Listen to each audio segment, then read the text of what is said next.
Morning. This hearing is called to order. I want to first welcome and thank the witnesses for your time and your testimony. Let me start the hearing by saying this hearing should not be controversial. It really shouldn't be. This is something I think we all should want to restore the confidence in our election system. A week ago, when I gave notice to this hearing, there were more outstanding issues and court cases than there are today. But even though courts have handed down decisions and the Electoral College has awarded Joe Biden 306 electoral votes, a large percentage of the American public does not believe the November election results are legitimate. This is not a sustainable state of affairs in our democratic republic. There are many reasons for this high level of skepticism. It starts with today's climate of hyperpartisanship, which was only exacerbated by the persistent efforts to delegitimize the results of the 2016 election. The corrupt investigation and media coverage of the Russian collusion hoax reduced faith in our institutions, and the ongoing suppression and censorship of conservative perspective by biased media and social media adds fuel to the flames. Senator Grassley's and my investigation and report on the conflicts of interest and foreign financial entanglements of the Biden family is just one example of how media suppression can and does affect the outcome of an election. It is both amazing and galling that all of a sudden, post-election, this has become a news story and a scandal worthy of investigation. With less than a month left in my chairmanship of this committee, the examination of irregularities in the 2020 election will obviously be my last investigation and last hearing as chairman. But oversight into election security should continue into the next Congress because we must restore confidence in the integrity of our voting system. As I said at the start, this effort should be bipartisan. In my statement announcing this hearing, I stated its goal was to, quote, resolve suspicions with full transparency and public awareness. What's wrong with that? That is what good oversight can accomplish. Unfortunately, Senator Schumer and Peters ignored my statement and instead chose to politically attack me in this hearing. As I commented in last Thursday's hearing on early treatment of COVID, closed-mindedness is a root cause of many problems we face. And just a quick aside about that hearing, about 7 days ago, it was attacked, unfortunately boycotted by Democrat members of this committee, except for a rather politically charged opening statement by Senator Peters. Two of those witnesses, two of those doctors who have the courage to treat COVID patients, told me, I think one of them told the committee, they're Democrats. And they were very disappointed by that boycotting by Democrats, that closed-mindedness, that politically charged opening statement. But to prove the worthiness and the value of that hearing, Dr. Corey, one of those Democrats, a person shown immense courage in treating successfully COVID patients, his 10-minute opening statement has received more than 4.4 million views in just the last 7 or 8 days. Obviously, Americans need that information. They have the right to know about early treatment, and they have the right to try early treatment. So my last pitch before I return to this hearing, if you or somebody you know gets COVID, seek a doctor. Again, you need doctor participation in this, but find a doctor who will at least consider and talk to you about early treatment. On with this hearing. In preparation for this hearing, I asked my staff to find out as much as they could about basic election mechanics, controls, and data flow. Much of the suspicion comes from a lack of understanding how everything works and how much variety there is in the way each precinct, county, and state conducts their elections. Even though decentralization makes it more difficult to understand the full process, it also dramatically enhances the security of our national elections. In addition to the witnesses testifying today, we spoke to state and local officials, as well as suppliers of election machinery, equipment, and data. I believe the alleged irregularities can be organized into 3 basic categories. Number 1, lax enforcement or violations of election laws and controls. 2, allegations of fraudulent votes and ballot stuffing. And 3, corruption of voting machines and software that might be programmed to add or switch votes. In the time we had, it was impossible to fully identify and examine every allegation. But many of these irregularities raise legitimate concerns, and they do need to be taken seriously. So here's a brief summary of what we did learn. And a lot of this should provide American public comfort in the integrity of our election system. First, multiple controls do exist to help ensure election integrity. Voter registration rules and election logs for both in-person and absentee vote balloting are used to verify eligible voters and help prevent fraudulent voting. But it is not a perfect system, as we will hear in testimony today. We have increased the percentage of votes using paper ballots from 82% in 2016 to 95% in 2020, and a lot of that had to do with the efforts of CISA and Chris Krebs, recognizing that was a vulnerability in our system, not having that audit trail. So this is a significant improvement in providing a backup audit trail, but only if full or statistically valid recounts occur. Optical scanners, ballot marking machines, and tabulators should not be connected to the internet during voting. But we found some do have the capability of being connected, and there are allegations that some were. Once voting ends, those machines print out a paper report and also transmit voting data in digital form in 2 separate data streams, from precinct to the county level and then the state level. The first data stream, this is the official stream, is sent to the official state election management systems, and the second, unofficial stream is to the unofficial media reporting system through companies like Edison Research and the Associated Press. There is no uniform method of transmission. It is not fully automated, and thousands of human beings are involved in the process. So human error does occur, but that is what paper backups and post-election canvassing is designed to catch. Today we will hear testimony on how election laws in some cases were not enforced, and how fraudulent voting did occur, as it always does. The question that follows is whether the level of fraud would alter the outcome of the election. This year, in dozens of court cases, through the certification process in each state, and by the Electoral College vote, the conclusion has collectively been reached that it would not. However, lax enforcement, denying effective bipartisan observation of the complete election process, and failure to be fully transparent or conduct reasonable audits has led to heightened suspicion.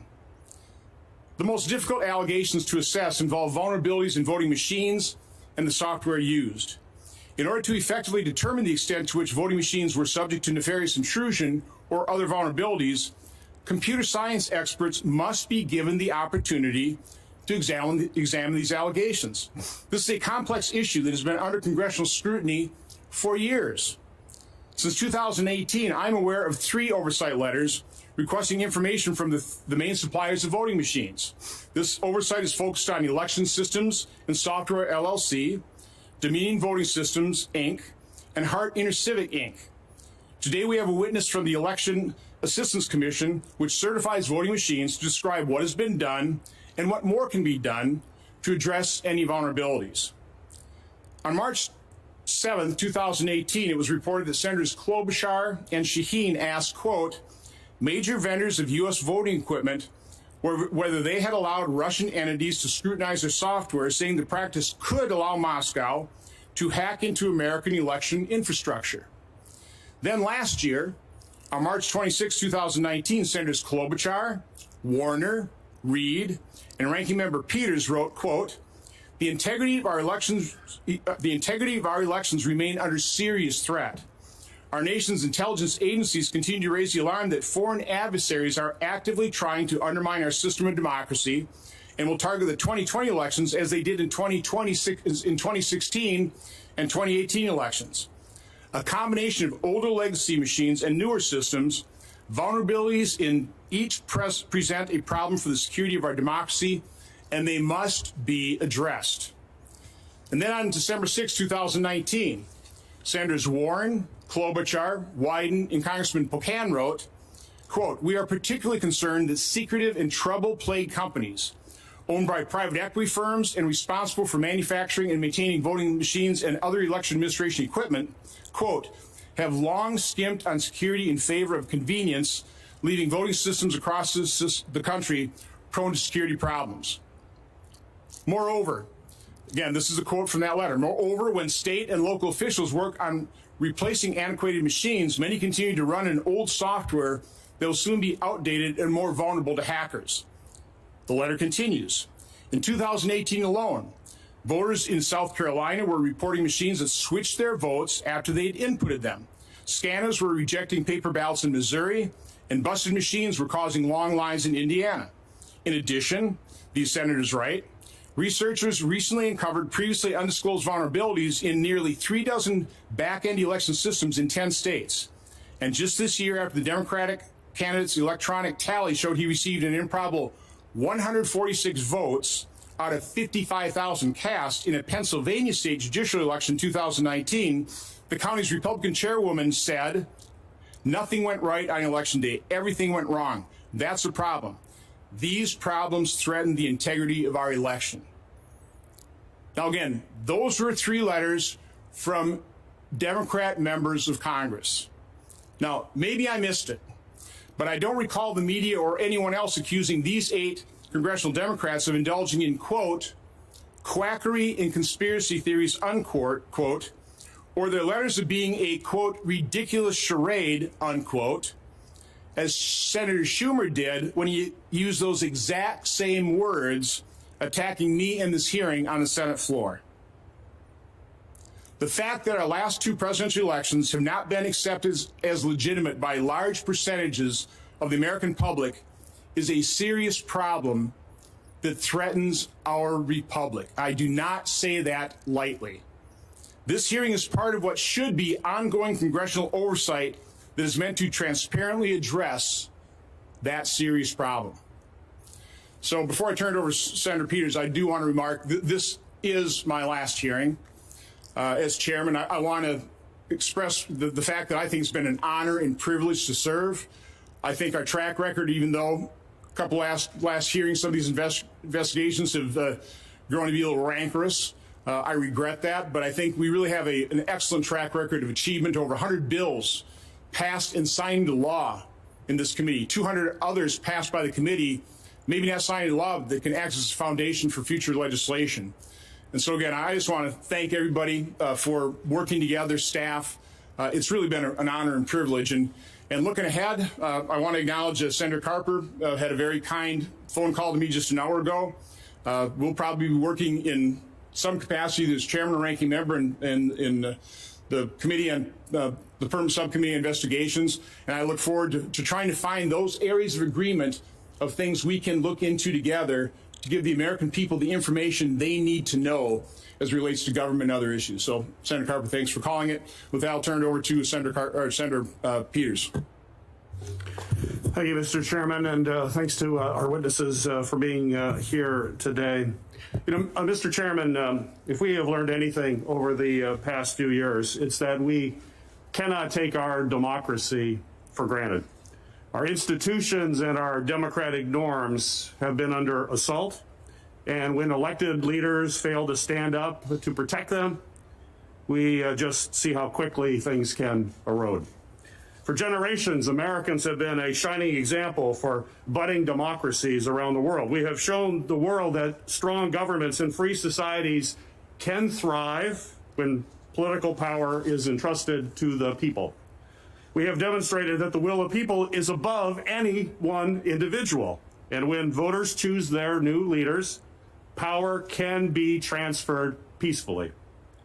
The president and many of his supporters are, unfortunately, continuing their efforts to undermine the will of the people, disenfranchise voters, and sow the seeds of mistrust and discontent to further their partisan desire for power. Whether intended or not, this hearing gives a platform to conspiracy theories and lies, and it's a destructive exercise that has no place in the United States Senate. Joe Biden won the election more than 5 weeks ago with 306 electoral votes and received the most popular votes for a presidential candidate in American history. All 50 states and the District of Columbia have certified those results. The Electoral College met Monday, and all affirm that Joe Biden will be the president on January 20th, 2021. It's a result that the majority of the American people recognize, along with the leaders of more than 150 countries around the world. Yet even after all of that, significant numbers of Republican elected officials have been slow to publicly acknowledge that Joe Biden will be the next president of the United States. I appreciate that yesterday, several of my Republican colleagues made their first public comments acknowledging this fact. And I appreciate that even the chairman's rhetoric around this election has evolved over the last 24 hours. But let me be clear, deciding to move forward with this hearing is still dangerous. Elected leaders who are chosen by the voters to help uphold our institutions and democratic values spent weeks either turning a blind eye or parroting provocative rhetoric and false claims about this election. By not speaking out earlier, even though they knew it was wrong, that there was no evidence to support these claims, and that this inflammatory rhetoric is harmful to our democracy, many elected officials gave the president and his supporters license to spread damaging lies about the election. We have known for weeks that there was no widespread voter fraud, a fact that President Trump's own Department of Justice has confirmed. There was no election interference, and the election wasn't rigged. In fact, independent election security officials and the Department of Homeland Security have called this election, quote, the most secure in American history, end of quote. We're going to hear directly from the former director of CISA, who will testify today about that fact. In the face of intimidation from the president and his supporters, including threats of violence and even death, election officials in states across the country certified their results as accurate. More than 50 post-election lawsuits filed by the Trump campaign have been dismissed or withdrawn, including by the United States Supreme Court, because there is simply no evidence to support these claims in a court of law. And despite the title of today's hearing, there were no widespread election irregularities that affected the final outcome. These claims are false, and giving them more oxygen is a grave threat to the future of our democracy. Now, I understand the chairman's desire to ensure our elections run smoothly, and I agree that we need to restore faith and trust in our election process. But I'm concerned that today's hearing will do more harm than good by confusing a few anecdotes about human error with the insidious claims the president has aired. Mistakes do happen in elections, but there is a difference between a clerk making an error that gets caught and corrected during routine audits and calling the entire election fraudulent or stolen when there is no evidence just because you do not like the outcome. Amplifying these obviously false narratives about fraud or irregularities corrodes public trust. It threatens national security, and it weakens our democracy and our standing around the world. Every time the president or his followers make these false claims, they destabilize our relationships with our allies and allow authoritarian adversaries to undercut American democratic leadership around the globe. Democracy and a free society are not guaranteed. We have seen democracies around the world crumble because of similar words and actions. When executives abuse their power, when political leaders work to stifle the free press, and when they delegitimize the principle of one person, one vote, it puts our country on a dangerous path towards authoritarianism. I have faith that our democracy is strong and that it can withstand these attacks. But we need all of our leaders to speak up and condemn this harmful rhetoric. Preserving our democracy takes hard work, and I'm deeply troubled that we're at the edge of a crisis point. Now is the time for American patriots who love this country to say enough is enough. Now is the time for patriots to put our nation's founding ideals first, during a time when American democracy needs the strongest defense that we can give. Mr. Chairman, to date, the Trump campaign has filed about 60 legal challenges to the election in 8 states across this country. I ask that this document highlighting those cases and their failed attempts be entered into the record without objection. Without objection. I'd also like to include in the record a non-exhaustive list of incidents of violence aimed at election officials, as well as a statement from our nation's top law enforcement and associations condemning the threats of violence, harassment, and intimidation leveled at election officials across the country since Election Day. I move without objection. Without objection. I also ask that op-eds from our nation's foremost voices on election integrity, democratic institutions, and national security, including Madeleine Albright, Michael Chertoff, Ben Ginsburg, and Stephen Brill, be entered into the record without objection. Without objection, because I'm not afraid of information, but go ahead. That's great. And lastly, I would like to enter into the record a statement from Freedom House President Michael Abramovitz. Freedom House is a non-profit, nonpartisan organization dedicated to the expansion of freedom and democracy across the world. Without objection, Mr. Chairman. Without objection. Thank you, Mr. Chairman. Again, I don't see anything dangerous about evaluating information, about doing legitimate congressional oversight. Nothing dangerous about that whatsoever. As I said in my last hearing, closed-mindedness is a real problem for a lot of the issues we face today.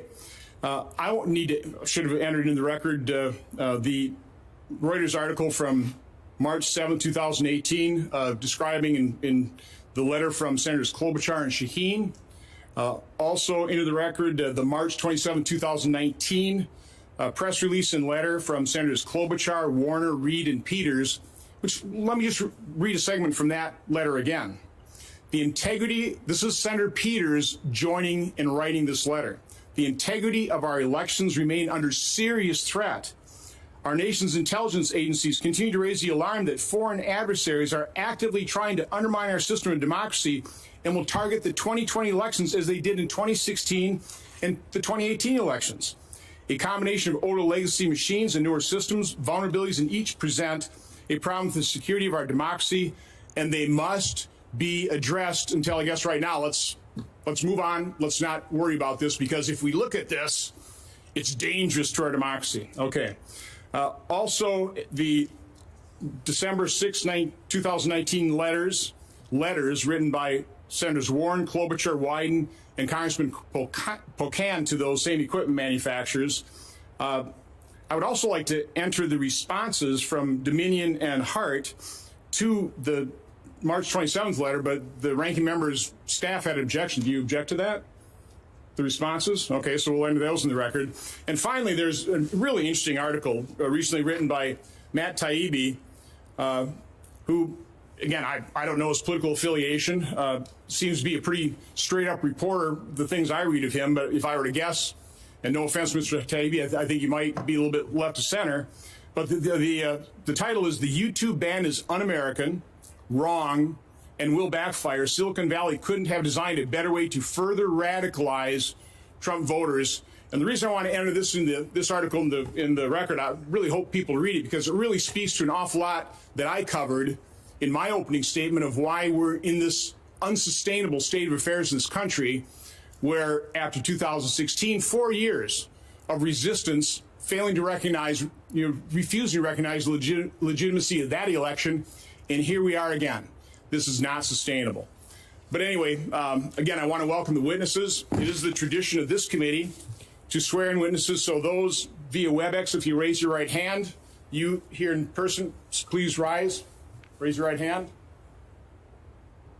Do you solemnly swear that the testimony you will give before this committee will be the truth, the whole truth, and nothing but the truth, so help you God? I do. So our first witness is coming via WebEx, Judge Kenneth Starr. Judge Starr served as a judge on the D.C. Circuit Court of Appeals from 1983 to 1989. Mr. Starr has argued 36 cases before the Supreme Court, including 25 cases during his service as Solicitor General of the United States from 1989 to 1993.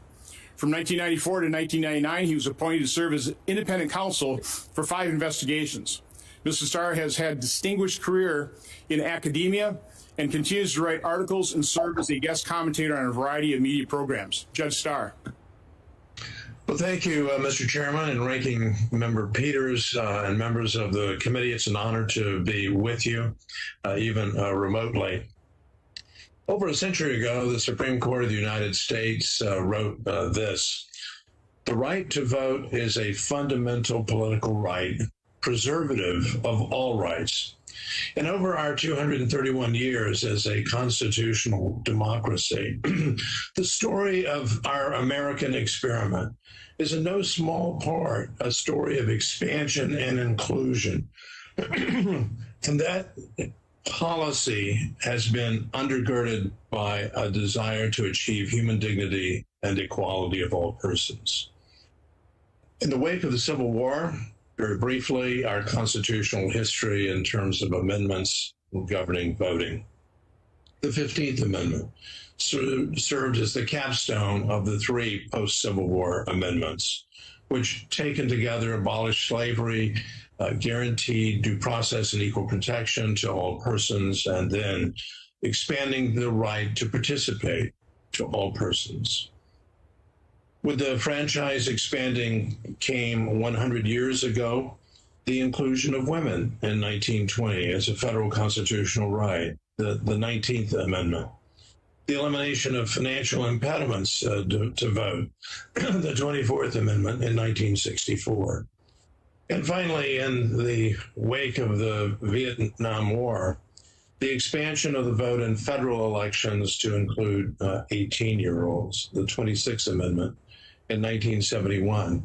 And of course, along the way, Congress acted to foster the values of the 15th Amendment through the passage of the Voting Rights Act of 1964 with its extensions over time.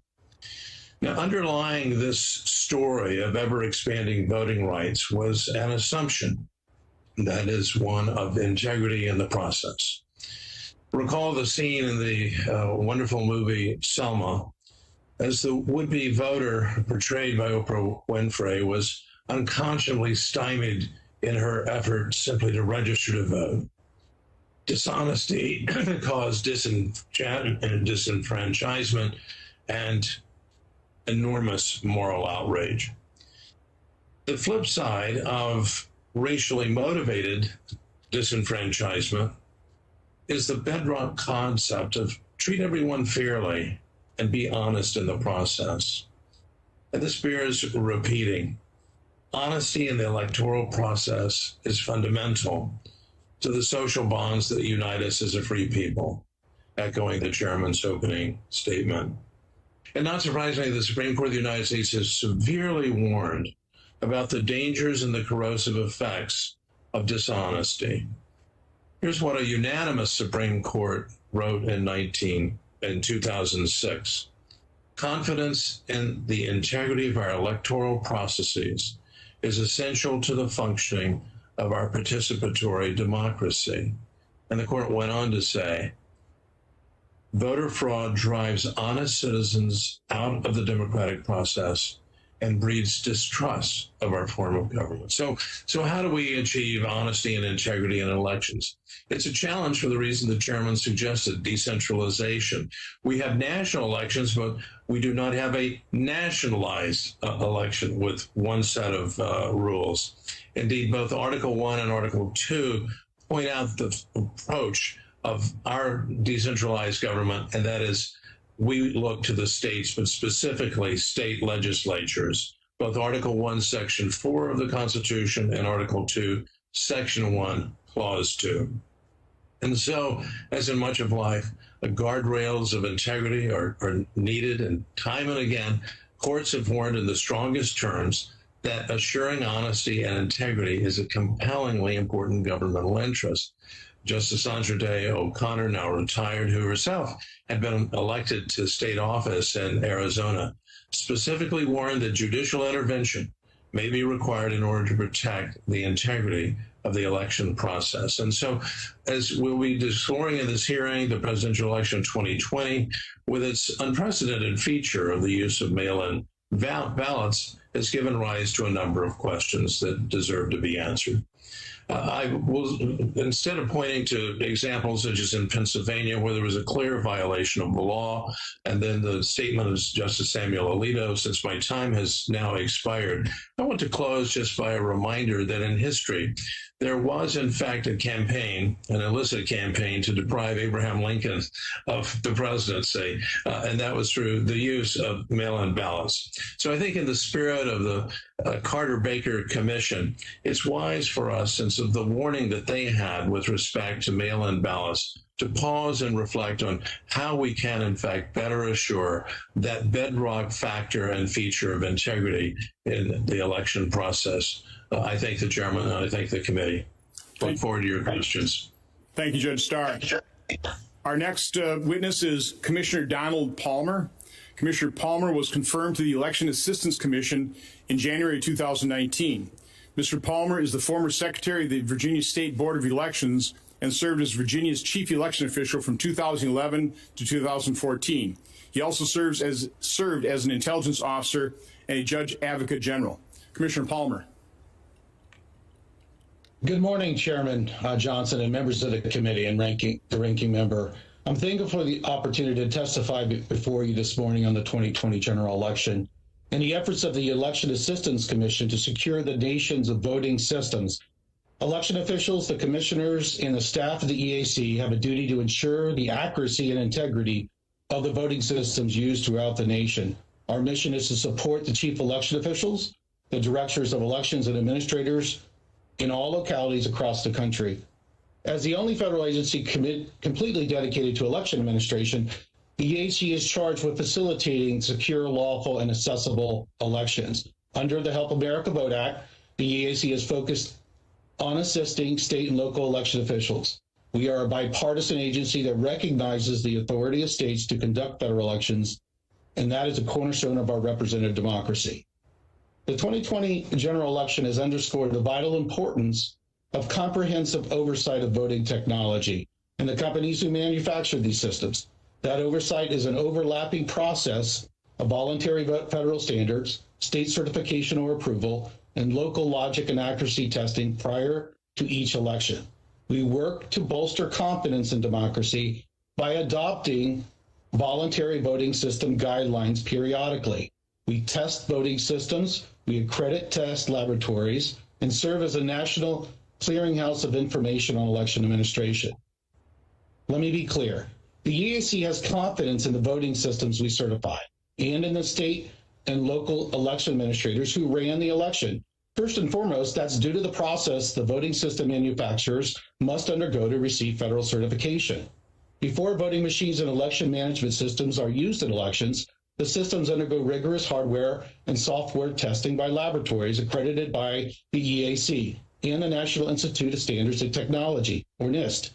There are currently 2 accredited voting system laboratories, ProV&V and SLI. Currently, the EAC's quality monitoring program includes auditing voting system test laboratories and manufacturing facilities, conducting field reviews of EAC-certified voting systems, and gathering information on voting system anomalies on EAC-certified voting systems. I strongly support additional auditing, additional field reviews, and resolutions of any anomalies discovered. To apply for EAC certification of a voting system, a company must first apply to register with the agency as a registered manufacturer. Registration requires manufacturers to provide details on their ownership structure, names of officers and members of the board of directors, and any individual or organization with a controlling interest in the company. Additionally, a list of all manufacturing or assembly facilities used by the manufacturer and the name and contact information of the person at each facility responsible for quality management must be provided. There are currently 8 active manufacturers registered with the EAC's testing program. Please note it is not a requirement to be an EAC registered manufacturer to develop and sell voting systems to jurisdictions in the United States. It's a voluntary program. Joining the program requires the manufacturers voluntarily agree to the program's requirements as outlined in the program manual. Requirements include complying with all EAC inquiries and investigations into the uses and status of fielded EAC certified systems. Under our quality monitoring program, these investigations may arise due to technical failures experienced in the field, by election administrators, misrepresentations made in regard to the certification status of a voting system, and any deviations in quality in regard to those systems submitted to testing versus what is actually fielded. The EAC staffed an election day war room to gather information on issues reported by the media and election officials. 5 of the 8 manufacturers participated in those calls. Additionally, the program is following up with election officials and voting system manufacturers to obtain any information on claims of irregularities reported in the media during the general election. This effort is ongoing. Jurisdictions across the United States also perform a series of logic and accuracy tests prior to operating those voting machines in polling places. We support those efforts through technical assistance and best practices and our grant monies. Election officials conduct post-election audits to verify the completeness and accuracy of the tabulated votes. I'm going to conclude with stating that we recognize the need to do more than ever to strengthen the confidence in the integrity of our elections. HAVA set forth an ambitious agenda for the EAC, one rooted in protecting the foundation of our democracy. Despite the challenges in recent years, the EAC has faithfully fulfilled its obligation and even expanded the support it provides to election administrators and to voters. We look forward to working with Congress in a bipartisan manner as we continue our efforts to help America vote. I'm happy to answer any questions following this testimony. Thank you. Thank you, Commissioner Palmer. Our next witness is here in person, Mr. James Troups. Mr. Troups serves as the lead attorney for the Trump campaign in Wisconsin. From 2015 to 2016, Mr. Troups served as the circuit court judge in Dane County, Wisconsin. He is currently a partner at the Troups Law Office. Mr. Troups.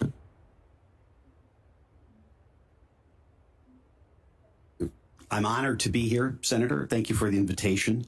I've submitted written testimony, which I'd ask to be in the record, and I'm going to provide additional remarks at this point. By the way, without objection, everybody's submitted testimony is automatically entered in the record. So go ahead. Thank you. So the absentee voting in Wisconsin is treated quite differently, I believe, than other parts of the country. Let me read for you what the legislature found. It's in our statutes. It says that the legislature finds that the privilege of voting by absentee ballot must be carefully regulated to prevent the potential for fraud or abuse, to prevent overzealous solicitation of absent electors who may prefer not to participate in an election, to prevent undue influence on an absent elector to vote for or against a candidate. As a consequence, our laws are strictly construed, and even more so, let me read again from the law, results which do not comply with those regulations, quote, may not be included in the certified result of any election. So it's very straightforward that the state of Wisconsin has taken a very different view of in-person voting with all the protections and absentee voting that has been repeatedly, including in the Carter Commission report, thought to be a source of significant potential for fraud. In Wisconsin, we just completed a recount. We had more than 2,500 volunteers, or probably more than 1,000 volunteers for the Biden campaign as well. Uniquely, we are able to examine actual envelopes that contain the ballots that are submitted by absentee voters. This allowed us to identify by person, by address, by ward. It's not conspiracy. The real names are in the record. And here's what we found. We found that there were incomplete and altered certificates. These are the certificates on the front of the envelopes that have to be exactly done correctly under our law. If not, those results may not be counted. How many of those? More than 3,000 of those identified by person were nonetheless counted, even though they are clearly invalid under the law. A second category. Initials of clerks are placed on all of those envelopes. Why? Because the clerk identifies it having been properly received and identification is provided. That's the check in advance of the election. What did we find? More than 2,000 of those ballots in Dane and Milwaukee County had no initials at all, but nonetheless, they got counted. We also have special laws in Wisconsin with regard to voting in advance. We do not allow advance voting. We allow in-person and other voting as absentees. So anything before Election Day is under our absentee rules. What did the city of Madison do? They created a system where people could arrive at a park, hand in their ballots in envelopes 5 weeks before the election. They also created boxes. No controls at all, just boxes on corners that you could throw the ballot in. No attempt at all. And our statutes explicitly say there are only 2 ways to submit an absentee ballot: in person or delivery to the clerk's office. That's it. Nothing else is allowed. And yet the city of Madison, we had 17,271 ballots in this category that we identify. There are tens of thousands more because they commingled the ballots afterwards, so we couldn't identify each one that may have been properly cast. Then we have an interesting category called indefinitely confined. These are people which the statute, I read from the statute, by age, physical illness, or infirmity, or are disabled indefinitely. Among those claiming this status, so they don't have to provide any identification, among those claiming this status is one of the electors for Joe Biden. Who said, I can't get to the polls. We have poll workers who claimed it. We have people who went to protests, people who had weddings, people who had vacations, all claimed this status. I can't get to the polls. So they were able to vote without identification. There were 28,395 people we explicitly identified. Finally, there are other categories in which as much as 170,000 other ballots were submitted without any application. In fact, they considered the certification envelope the application, though a separate application is required by law. 3 million people properly voted in the state of Wisconsin. More than 200,000 identified during this recount did not. But those votes got counted, and our statute says they should not have been. That, in our view, is a taint on our election in Wisconsin. Thank you. Thank you, Mr. Troups. And I believe Joe Biden won our state by about 20,000 votes. Correct. And you're talking about over 200,000 that were outside of our law that probably if the law would have been followed, probably shouldn't have been counted. Correct. Should not have been accepted, shouldn't have been put in the ballot pool. And of course, the remedy is not particularly pleasing, which is one of the reasons the decision went its way. I'll come back to you. Our next witness is via WebEx, Representative Francis Ryan. Representative Ryan has served in the Pennsylvania House of Representatives since 2016. Mr. Ryan is a certified public accountant, and prior to his election ran a practice that focused on corporate restructuring and management. Mr. Ryan is a retired Marine Reserve Colonel who served in the Central Command Special Operations Officer in Operation Enduring Freedom. Representative Ryan.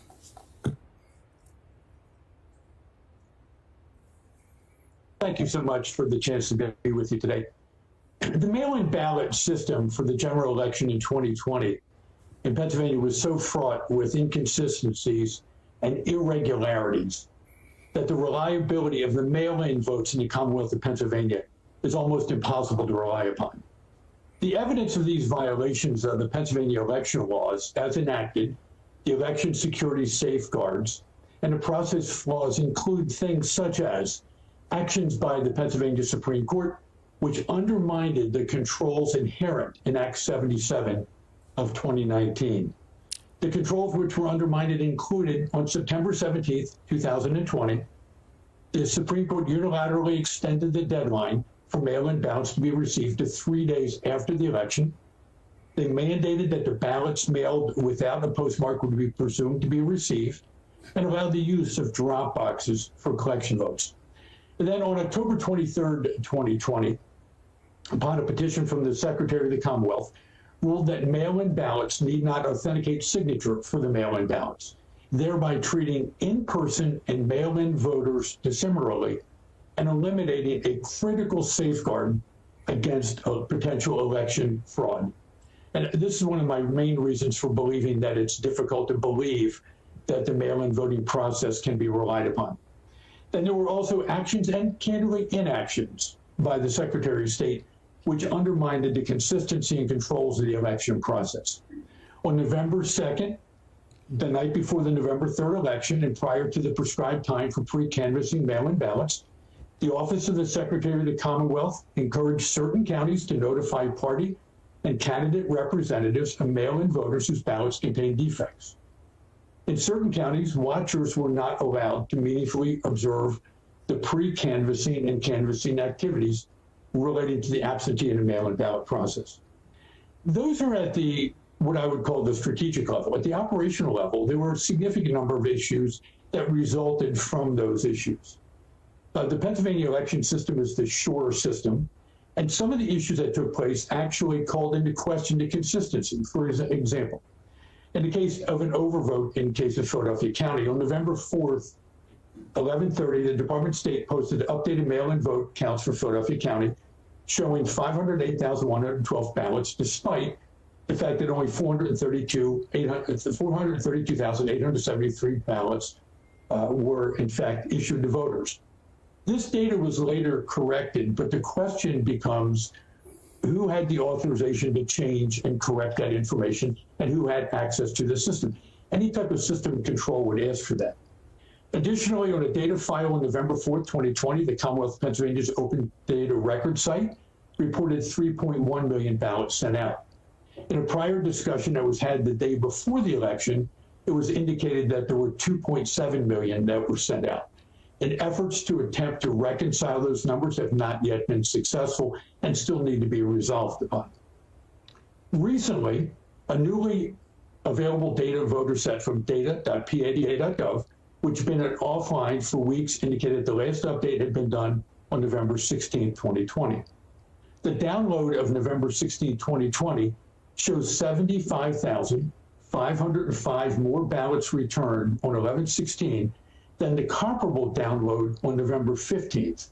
So that basically means an additional 75,505 ballots were added to the data set, again, without any explanation and without the ability to have a hearing to determine that. It becomes almost impossible to track in the system of internal controls. Additionally, there were mail date irregularities that were identified in the 3.1 million ballots relative to the dates that the ballots were finalized, ballots mailed late, and ballots mailed inconsistent with enacted legislation. That was 154,584 votes for ballots. Vote date of birth irregularities, meaning voters over 100 years of age, 1,573 ballots. These apparent discrepancies can only be evaluated by reviewing the transaction logs and to determine the access, the authority for the entry, the verification of the data entered, as well as the authentication. Anytime you have this type of system of internal controls, as a CPA, you would want to ensure that the system of internal controls is reasonably designed to deter wrongdoing. Before and after the election of November 3rd, 2020, the efforts by the State Government Committee and other members of the Pennsylvania legislature to obtain oversight information and relevant data to confirm or deny claims of improprieties were stymied throughout. Even an effort to have a hearing on November 20, 2020 with Dominion Systems was canceled after Dominion Systems indicated they were concerned about litigation concerns. Candidly, without knowing the answer to these questions, and due to the magnitude of the potential discrepancies and closeness to the elections, the results of the 2020 presidential election in Pennsylvania would just be completely difficult, if not impossible, to determine with conclusiveness. And Mr. Chairman and Ranking Member, thank you so much for your time, and I look forward to your questions. Thank you, Representative Ryan. Our next witness is Mr. Jesse Binnall. Did I get that right? You did. Wow. Mr. Binnall is an attorney for the Trump campaign and is lead counsel for the campaign in Nevada. He is currently a partner at the law firm of Harvey and Binnall. Mr. Binnall. Thank you, Mr. Chairman. Ranking Member Peters and members. There we go. Thank you, Mr. Chairman, Ranking Member Peters, and members of the committee. This year, thousands upon thousands of Nevada voters had their voices canceled out by election fraud and invalid ballots. Here's how it happened. On August 3rd, 2020, after a rushed special session, Nevada legislators made drastic changes to the state's election law by adopting a bill known as AB 4. The vulnerabilities of this statute were obvious. It provided for universal mail voting without sufficient safeguards to authenticate voters or ensure the fundamental requirement that only one ballot was sent to each legally qualified voter. This was aggravated by election officials' failure to clean known deficiencies in their voter rolls. Because of AB 4, the number of mail ballots rocketed from about 70,000 in 2016 to over 690,000 this year. The election was inevitably riddled with fraud, and our hotline never stopped ringing. While the media and Democrats accused us of making it all up, our team began chasing down every lead. Our evidence came both from data scientists and from brave whistleblowers. Here's what we found. Over 42,000 people voted more than once. Our experts were able to make this determination by reviewing the list of actual voters and comparing it to other voters with the same name, address, and date of birth. This method was also able to catch people using different variations of their first name, such as William and Bill, and individuals who were registered both under a married name and a maiden name. At least 1,500 dead people are recorded as voting, as shown by comparing the list of male voters with the Social Security death records. More than 19,000 people voted even though they didn't live in Nevada. This does not include military voters or students. These voters were identified by comparing the list of voters with the U.S. Postal Service's National Change of Address database, among other sources. About 8,000 people voted from non-existent addresses.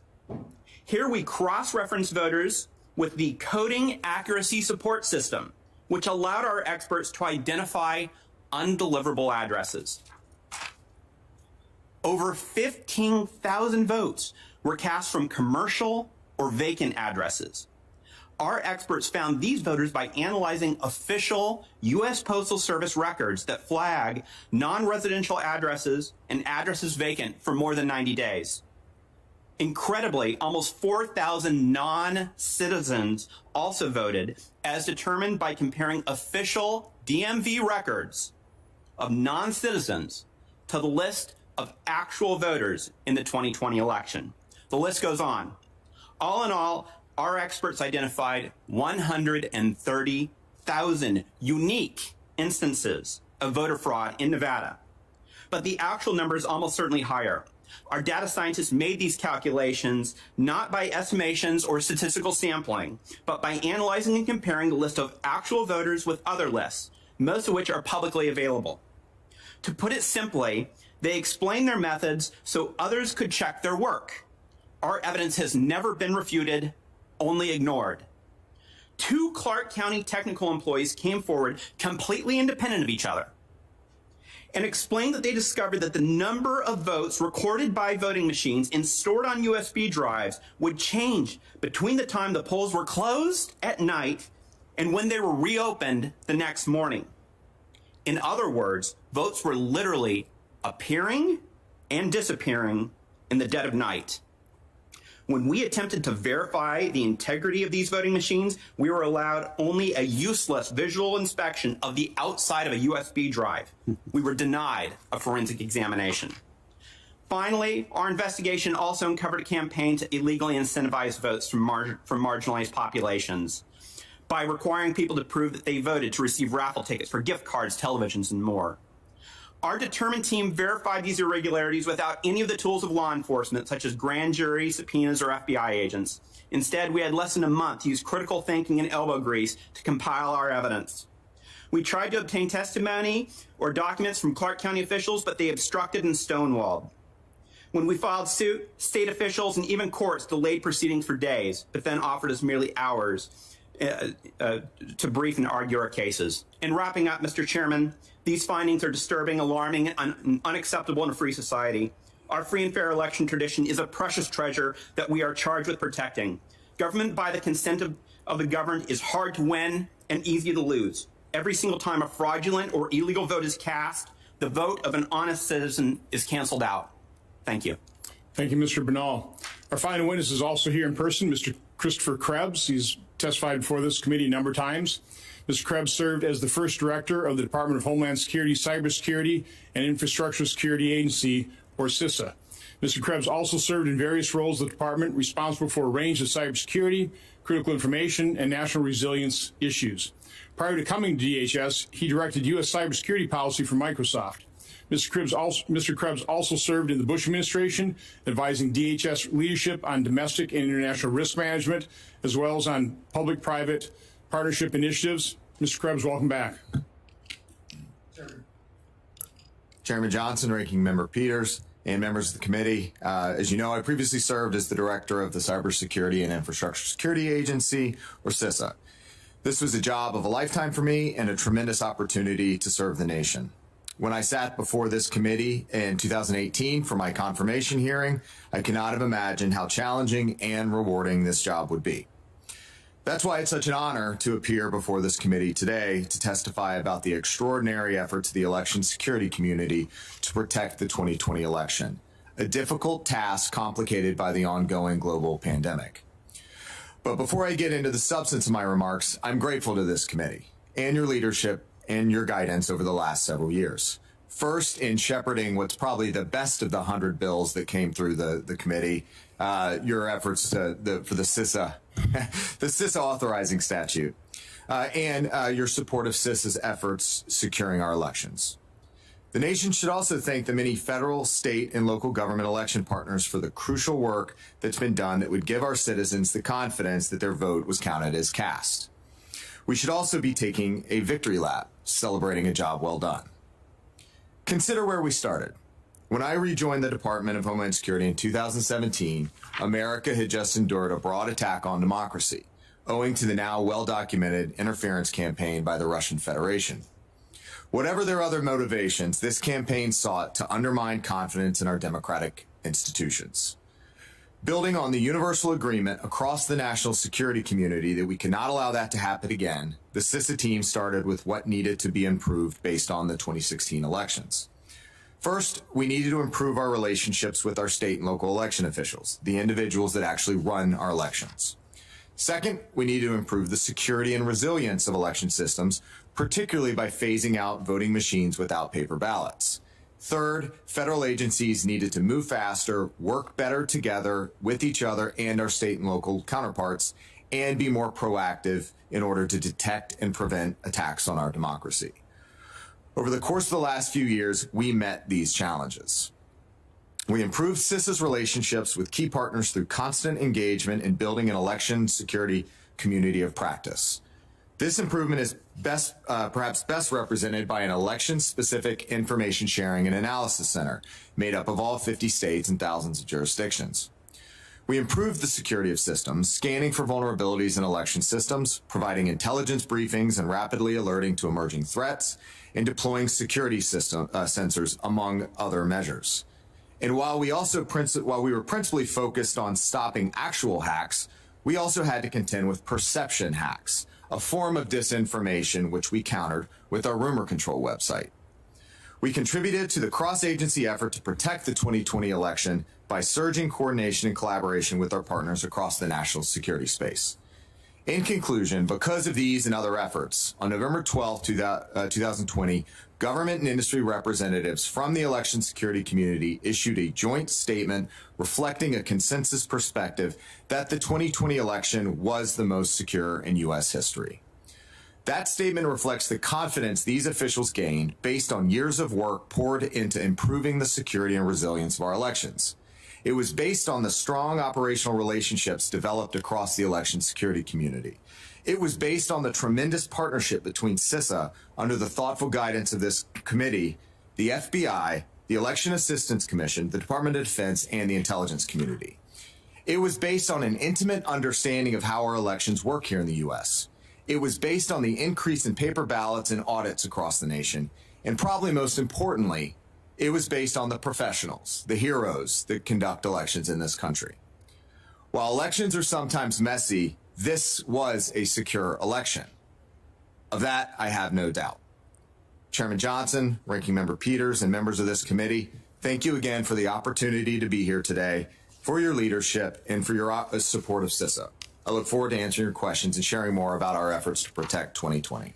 Thank you, Mr. Krebs, for your past service. And by the way, I think under both the Obama administration and the Trump administration, while I've been chairman, I think DHS, now in the form of CISA, has done a very good job, as you talked about, from 82 to 95% paper ballots, and that's improving our election integrity. So I appreciate all your efforts and really all the men and women who work within DHS and CISA to do that. Mr. Troups, the decision by the Wisconsin Supreme Court obviously went against you, maybe not totally against you. I did read the rather scathing dissent from the chief judge.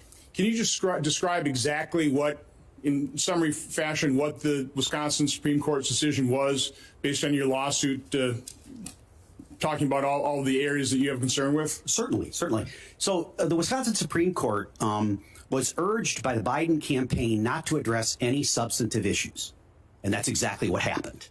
The Biden campaign argued to the court that we're not going to talk about any of the substantive things. We're not even going to dispute the things I just brought up to you. But instead, you just shouldn't hear them because a state agency, the Wisconsin Election Commission, had authorized some of these activities. And candidly, as Chief Justice Rogensack and other dissenters held, one, the claims are substantive, they are substantial, and they needed to be addressed. Second, the Wisconsin Election Commission is a bureaucratic organization explicitly that the same court just 4 months ago said has no meaning. It is not law. It is some advice given, and that the statute should control. We were disappointed, not so much in the decision, but in the fact that the decision itself is premised not on an analysis of the law, nor the analysis of the claims. It's an idea that we should not have a transparent system, that you're not going to address these things. And that's what they argued. So it's disappointing, especially in Wisconsin. And Senator Johnson, as you know, we have a long history in Wisconsin, unlike other states, unlike other states, of high transparency. Our recounts were conducted with utmost integrity by both Milwaukee and Dane County, with thousands of volunteers able to look at those items. And it's really a sad day, frankly, when the opposition doesn't argue we're wrong. It argues we shouldn't be heard. That's a strange thing in a state that is so transparent as ours. Just real quick, I know former Director Krebs talked about the men and women who run these elections. I had about at least a half-hour phone conversation with the county clerk of my town of Oshkosh voting precinct and gave me all kinds of good information. I will tell you, if every county clerk ran their elections like Jeanette Mertens does, we'd have a completely secure election. So I think that's true of the vast majority of elections in different precincts. Mr. Binnall, Mr. Troups is talking about the law that he was arguing before the Wisconsin Supreme Court was basically ignored. You had a similar statement that it wasn't that the information that you just presented to the committee, it was never rebutted, it was simply ignored. Can you talk about that? Yes, Mr. Chairman. It was extremely disappointing that rather than address our issues and the data that we presented head on, they simply tried to use technicalities and limiting our evidence, limiting the amount of witnesses we could bring forward, saying that we couldn't introduce any live testimony, but only 15 depositions, only use 15 depositions to show 130,000 instances of voter fraud. And then when it went to the Supreme Court of Nevada, they gave us 2 hours to brief the issues before immediately coming down with a decision. A record was over 8,000 pages long. We were never fully considered by those courts. They never took a good hard list at hard evidence. So, Mr. Krebs, I've obviously you've testified here on this specific issue, the potential for foreign interference to have an impact on our elections. We've had private conversations. I've always categorized the ability to for foreigners to interfere with the election kind of three buckets. One is changing the vote tallies on the machine. Secondly is hacking into voter registration files, which could cause all kinds of problems, but quite honestly, probably be detected on election day when there's chaos. And then third, what I think is a more serious problem, the one more difficult to detect, is basically the use of social media.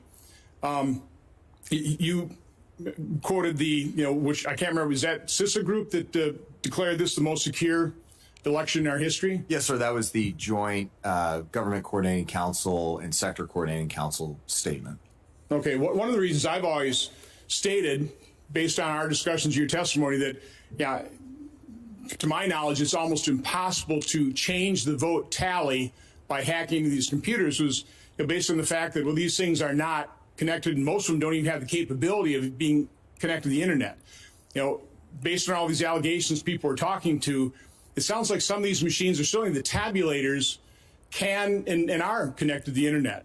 So can you just kind of explain to me what, again, I just, the whole voting machine, tabulation, internet connections is just a huge, confusing mess. Can you speak to that? So I think it's important to step back and actually look at how votes are cast in the country, particularly with paper ballots, and that regardless of any internet connections, regardless of any foreign hacking, as long as you've got the paper receipt. Okay, but let me stop you there. I acknowledge that, yes, the paper backup is the control if it's used. That was going to be my next question. So set aside the control of the machine process. What is capable? Again, I kind of want to know on what basis, what aspects of this is the most secure, because when you listen to Mr. Troups and Mr. Binnall, there was fraud in this election. I don't have any doubt about that. There was fraud. We just don't know the extent, and we don't know what the remedy would be when identified. Okay?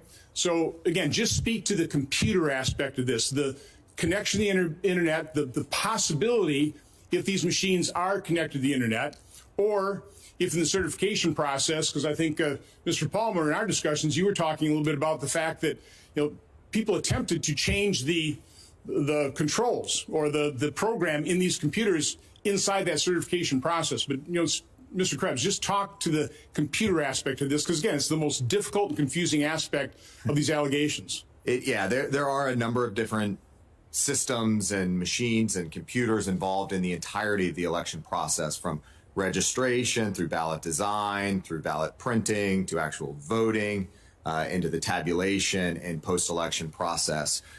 Throughout, you're going to, particularly where a vote is cast on election day, those machines tend to and should not be connected to the internet, certainly as a best practice. But some have the capability, don't they?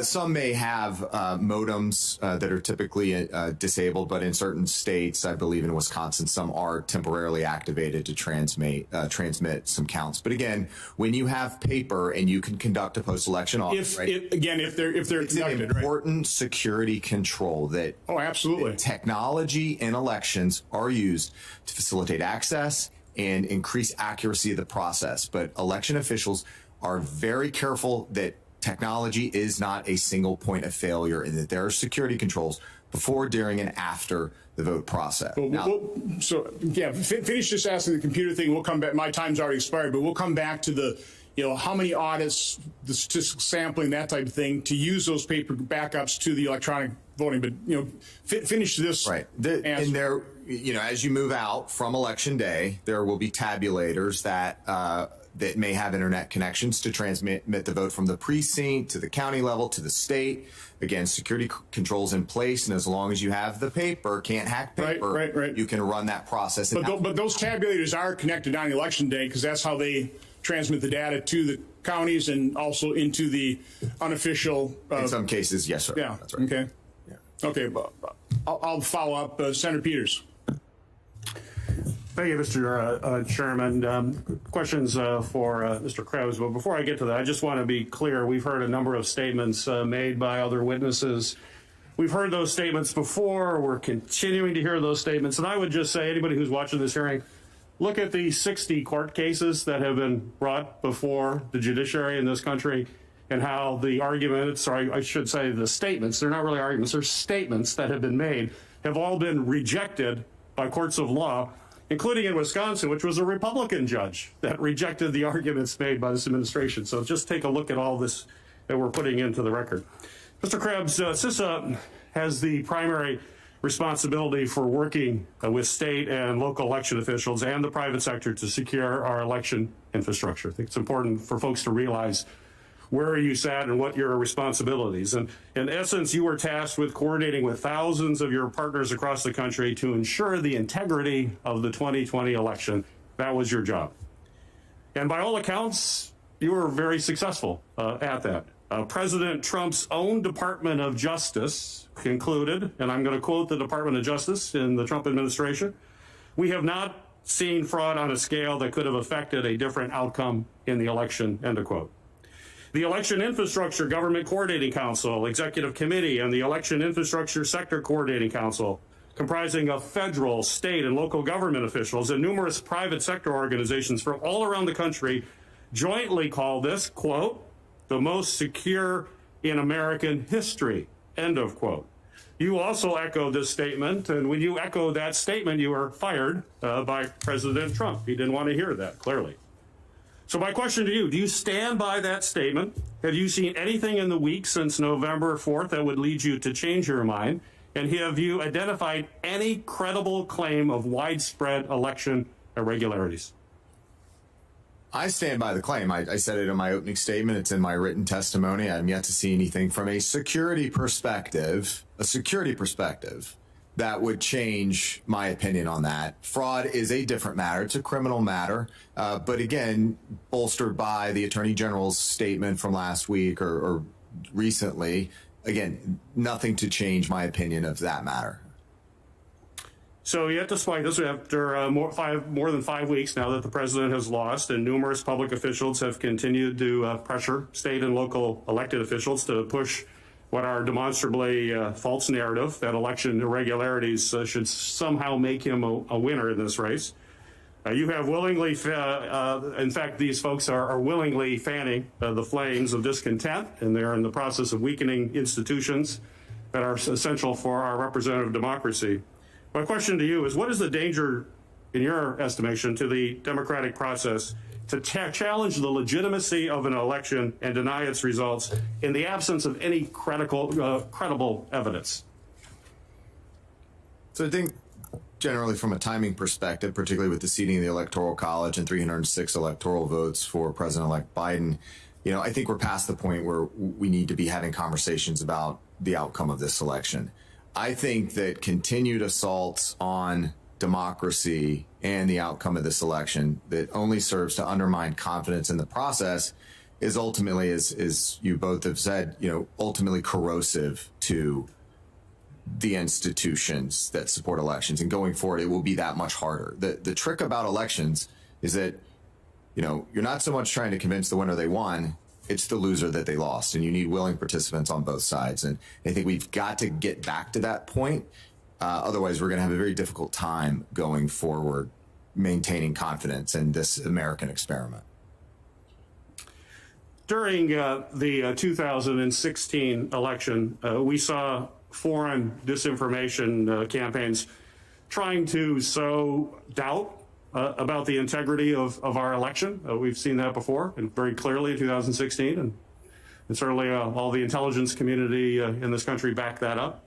And so, in fact, CISA's rumor control page was actually created within your agency. You mentioned it in your testimony to address foreign disinformation having an impact on the election. Yet rather than creating fake news, it seems as if Russia has simply used state-controlled news outlets to basically push President Trump's own statements and lies about a rigged election. Our adversaries don't have to be technologically advanced. Our adversaries don't have to be creative to sow that doubt. All they have to do is air the words of American elected officials on their state-owned news networks. As Clint Watts said, he's a former FBI agent and a disinformation expert, put it, which I think is very strong, and he said, quote, "Nothing that Russia or Iran or China could say is anywhere near as wild as what the president is saying." End of quote. So my question is, how are our foreign adversaries taking advantage of false claims of broad election fraud by the president and his supporters, or hearings, like we're hearing here, these statements again, that are broadly claiming systemic irregularities where none exist? How damaging is that? So talking about rumor control very briefly, I think that was an innovation in government that we created on the fly to address some emerging threats.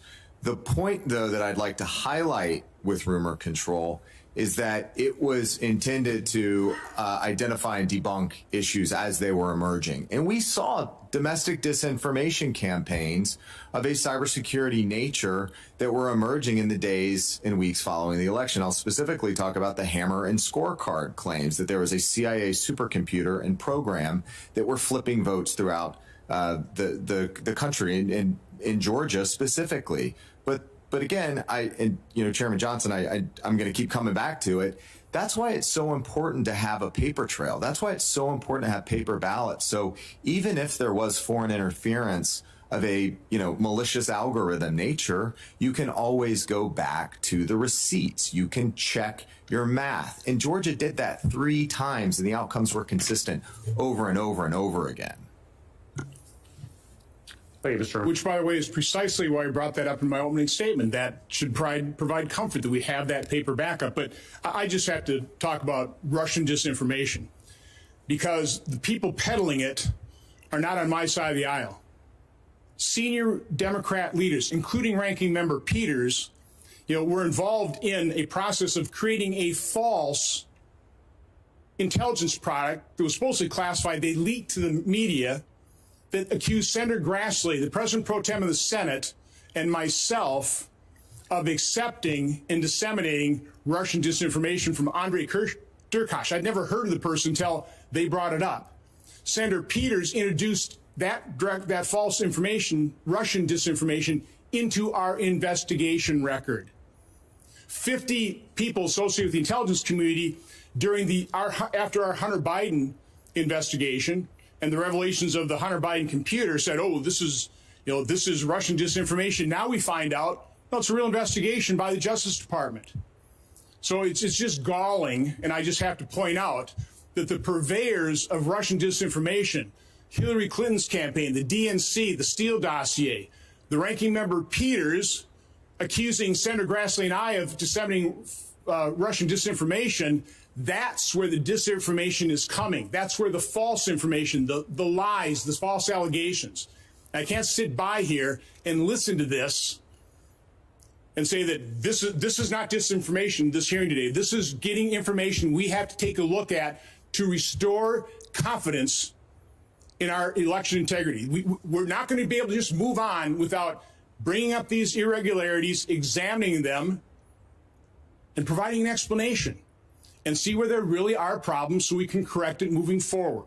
Senator Paul. Mr. Chairman, I got to respond to that. I mean, you're saying I'm putting out information. Well, one, it had nothing to do with this report. You lied repeatedly. I did not. You lied repeatedly in the press that I was spreading Russian disinformation, and that was an outright lie. And I told you to stop lying, and you continue to do it. Mr. Chairman, this is not about airing your grievances. I don't know what rabbit hole you're running down. You talked about Russian disinformation. Rabbit holes. Senator Paul. This is simply not what we're dealing with. Well, Mr. Chairman, you can't make these false allegations and then dropping it there.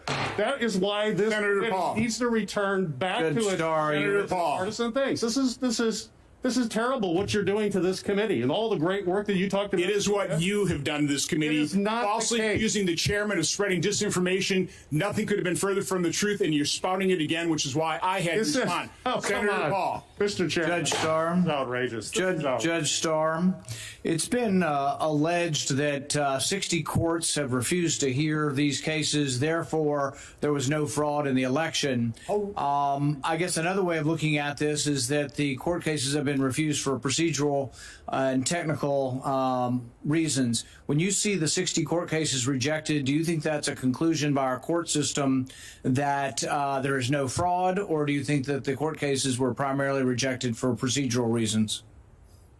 Right, Senator Paul, it is my understanding that the vast majority of these cases were rejected for rightly stated procedural reasons, as opposed to merits-based or substantive-based evaluations. And of course, we saw that very recently, and I think most dramatically, by the Supreme Court's unanimous rejection of the bill of complaint filed by the Texas Attorney General, my home state here. And the entirety of the decision was based upon the legal concept of standing. You just don't, Texas, have standing to object to what happened in Wisconsin or Pennsylvania or whatever. And that is a reasonable ruling. There are those who would quarrel with it, in that we are a United States of America, and if something bad happens in one state that ends up having an effect on another state, we have such respect for our states as sovereign entities within our union that the argument is, I think, quite reasonable. And I think others think it's quite reasonable that at least the matter should have been heard under the original jurisdiction. I think that's a key example. Yeah, and I think it's important, though, that we look at this and understand what courts are saying and not saying. The courts have not said there wasn't fraud. The courts just simply didn't rule on or hear from the fraud. I do think there's an important issue here, though. The fraud is one aspect of this, and I think courts have historically been reticent to get involved in elections and to look at fraud. But moving forward, we've got to change the rules or reevaluate our state rules in order that this doesn't happen again. We can't just sit by and say, oh, we're going to let it happen again. There is another important aspect to this, though, that is a legal aspect that I think does need to be heard by the courts, and I don't know if it can be heard beyond the election, but I think should. And this is the question of whether or not people who are non-legislators can change the election law. And this happened in many, many states. Probably 24 states decided to accept ballots after the election. 24 states decided they could mail out applications or mail out ballots, all without the will of the legislature. Do you think there's any hope for any of this being heard, Judge Starr, outside of the concept of changing the election? Is there any possibility any court's going to ever hear this and say that it was wrong that secretaries of state changed the law in the middle of this pandemic without the approval of the legislature? Or do you think there's no hope because it's mixed up in electoral politics? Judge Starr. I think there is a possibility because this issue may return in light of this unprecedented use of mail-in ballots. And the concern that is a bipartisan concern, again, the Carter-Baker Commission, that we need to look at these issues. And so I think there is a doctrine, Senator Paul, to essentially say this issue may recur again, so it should not be washed out as being moot, because there's a very important principle here, as I made in my opening statement and in my written statement. The Constitution is very clear that it is the prerogative of state legislatures to determine what these rules and laws are. And that was, I must say, flagrantly violated in Pennsylvania, and perhaps elsewhere as well. Yeah, see, I think the legal question there is a very easy one to decide. I think even as a physician, I can figure out that the Secretary of State cannot create law. I do think, though, that many of us who wanted this to be heard by the Supreme Court and are disappointed actually also might be disappointed by the precedent of Bush versus Gore, in the sense that I think Bush versus Gore's precedent is shutting down elections that have been certified. They weren't going to continue to count the hanging chads. The Secretary of State had certified it. So I actually think that the Bush versus Gore precedent actually argues against the Supreme Court overturning certified elections. Do you have an opinion on that? I don't have an opinion on that specifically. I think that Bush v. Gore stands for this basic proposition. You cannot have changes in election laws after the fact. You must, in fact, be faithful to what the state legislature has done. That's also what Justice Alito said in his opinion, I think essentially condemning, but certainly identifying as a huge issue what had happened in Pennsylvania. So I think all in all, Bush v. Gore is just a reiteration of our constitutional structure. Thank you. Mr. Chairman, as we go on with this, I think it's important that we not stop here. A lot of the laws that have to be confirmed and I think reaffirmed are state laws, so it's not in our purview. but the state laws are set, and then we have federal elections. So what we've heard about what happened in Wisconsin, what happened in Nevada, I think is absolutely true, and we have to prevent it from happening again. I think state legislatures will need to reaffirm that election law can only be changed by a state legislature. So I think there's a lot of work to be done. While we will not dictate it to the states, I think we should have hearings going into the next year, hearing from state legislatures and what they're going to do to make sure election law is upheld, not changed by people who are not legislators. And we do have an interest in that. I don't want it to be federalized. Many on the other side of the aisle would just soon federalize it and mail everybody a ballot, and we'll have this universal corruption throughout the land. But what I think we need to do is keep it at the state level. But we can't just say it didn't happen. We can't just say, 4,000 people voted in Nevada that were non-citizens, and we're just going to ignore it. We're going to sweep it under the rug and say, the courts have decided the facts. The courts have not decided the facts. The courts never looked at the facts. The courts don't like elections, and so they stayed out of it by finding an excuse, standing or otherwise, to stay out of it. But the fraud happened. The election in many ways was stolen, and the only way it'll be fixed is by, in the future, reinforcing the laws. And the only last comment I would say on what Mr. Krebs, and he can speak for himself, but I think his job was keeping the foreigners out of the election. It was the most secure election based on security of the internet and technology. But he never has voiced an opinion, he's welcome to today, on whether or not dead people voted. I don't think he examined that. Did he examine non-citizens voting? So to say it was the safest election, sure, I agree with your statement if you're referring to foreign intervention. But if you're saying it's the safest election based on no dead people voted, no non-citizens voted, no people broke the absentee rules, I think that's false. And I think that's what's upset a lot of people on our side, is that they're taking your statement to mean, oh, well, there was no problem in the elections. I don't think you examined any of the problems that we've heard here. So really, you're just referring to something differently is the way I look at it. Thank you, Mr. Chairman. Senator Carper.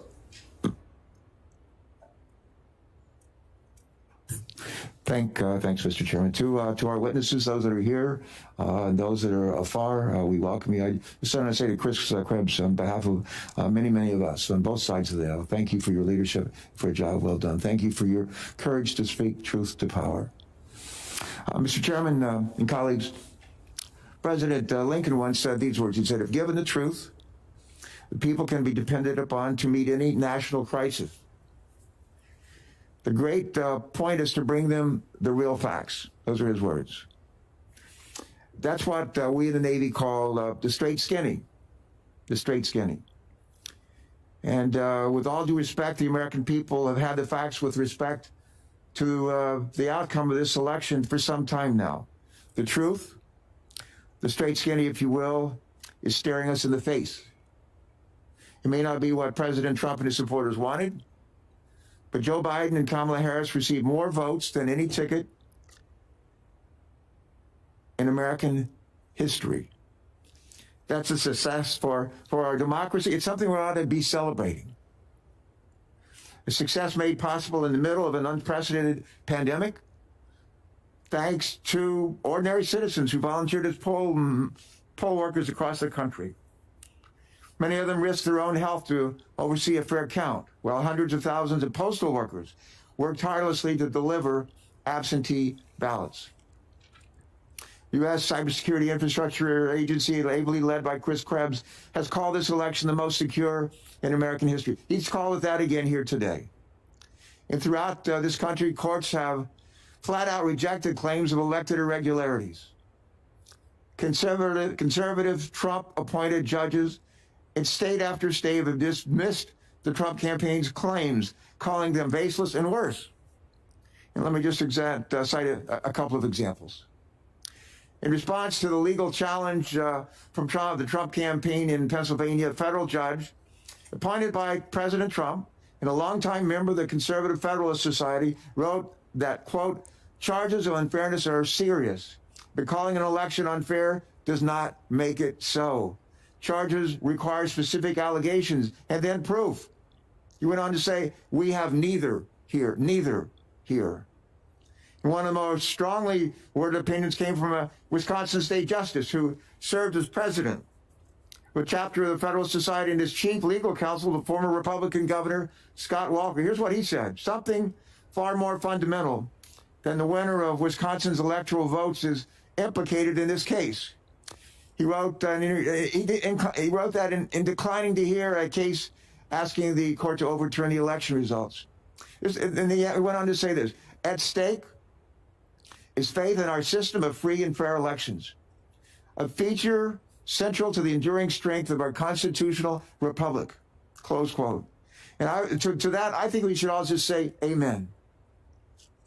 We learned this week that the arguments from the Trump legal team thus far have been defeated 59 times out of 61 in state and federal courts. 59 times, including 9-zip by the Supreme Court, the U.S. Supreme Court, just last week. I'm wearing my mask here from my alma mater, an undergraduate at an alma mater at Ohio State, where I was a Navy ROTC midshipman. But if the football coach at Ohio State were to go 2-59 over a period of 4 years, he would be fired. He would be fired. And in fact, that's what the voters of this country have done with our president, like it or not. Those 61 cases, at least 59 of them, were not close calls. In suit after suit across red and blue states, in opinions written by liberal and ultra-conservative judges, the Trump campaign's largely contrived allegations have been rejected. 4 years after Donald Trump lost the popular vote by 3 million votes, Joe Biden and Kamala Harris won it by a whopping 7 million votes. And they received 306 votes in the Electoral College just earlier this week, a margin described 4 years ago by candidate Trump as a landslide. But what if the outcome is not as definitive 4 years from now or 8 years from now? What if? And with different judges on the bench, different candidates, and a lot less integrity and courage from state and local officials, a defeated party might somehow be able to steal an election. It's been alleged here falsely. Think about that.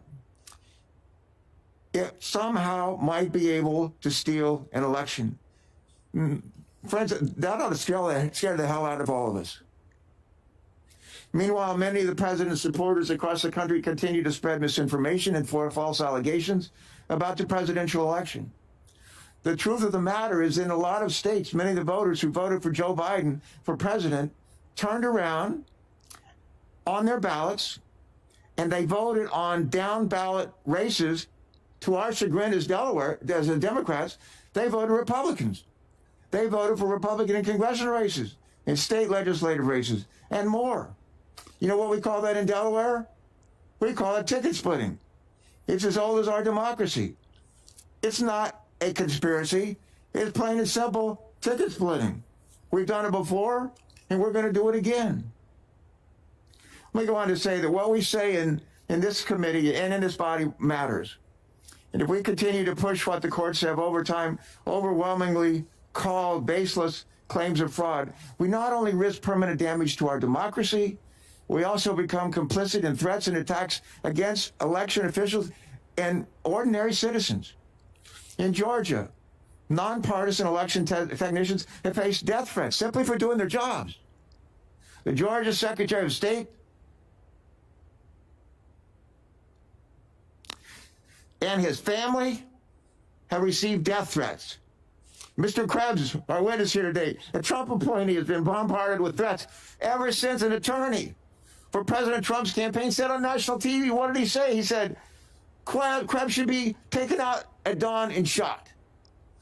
And just this week, quote, credible threats of violence closed the Michigan State Capitol, and electors in Pennsylvania needed law enforcement escorts when they went to cast their votes. This is not the America that our founding fathers dreamed of. This is shameful.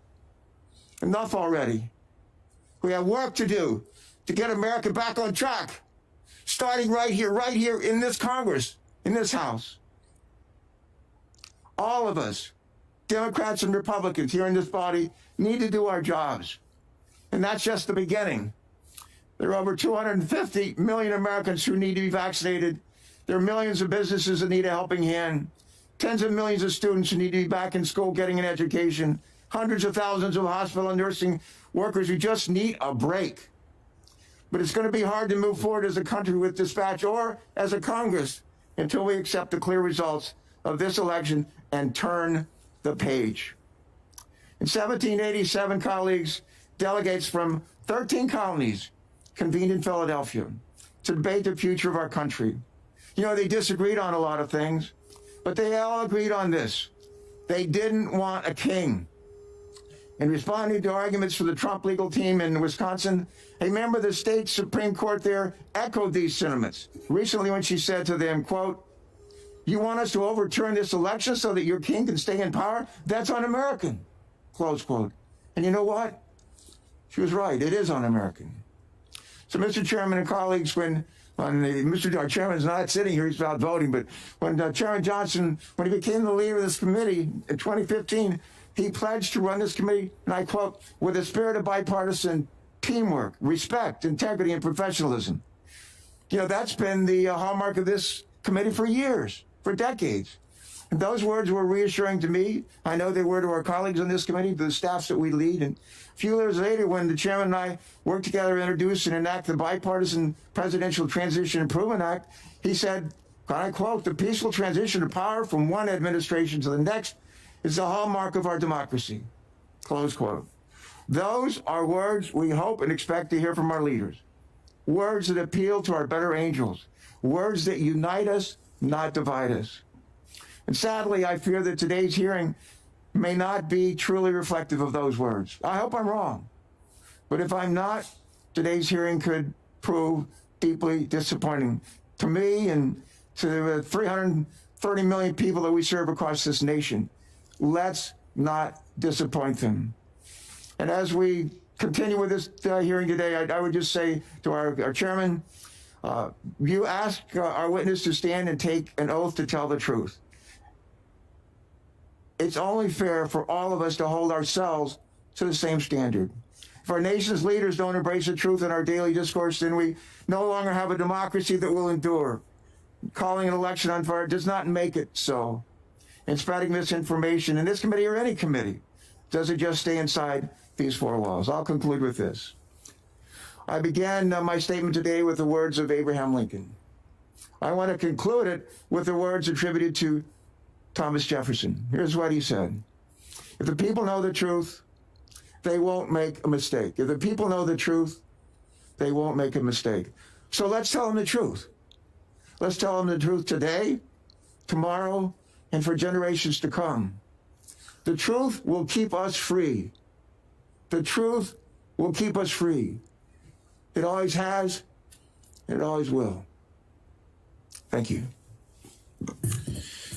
Thank you. The chairman ran down to vote quickly, and we are in the middle of a vote series, and so we're going to maintain the hearing and continue to be able to move through this hearing process, though there's two votes, and so you'll see us switching back and forth while he is running to vote. I'm going to sit in for a moment for the chairman, and I'm going to recognize myself for the next bat of questions. I happen to be next in line, so I'm not actually pulling time here, but I want to be able to recognize myself and be able to do that. When he returns, we'll switch out, and I'll run to vote, and then we'll run back and forth. December 2016, there was a poll that was done on if the American people believe that the Russians interfered and changed our election. At that time, 32% of the people believed that the Russians had influenced the outcome of the election in December of 2016.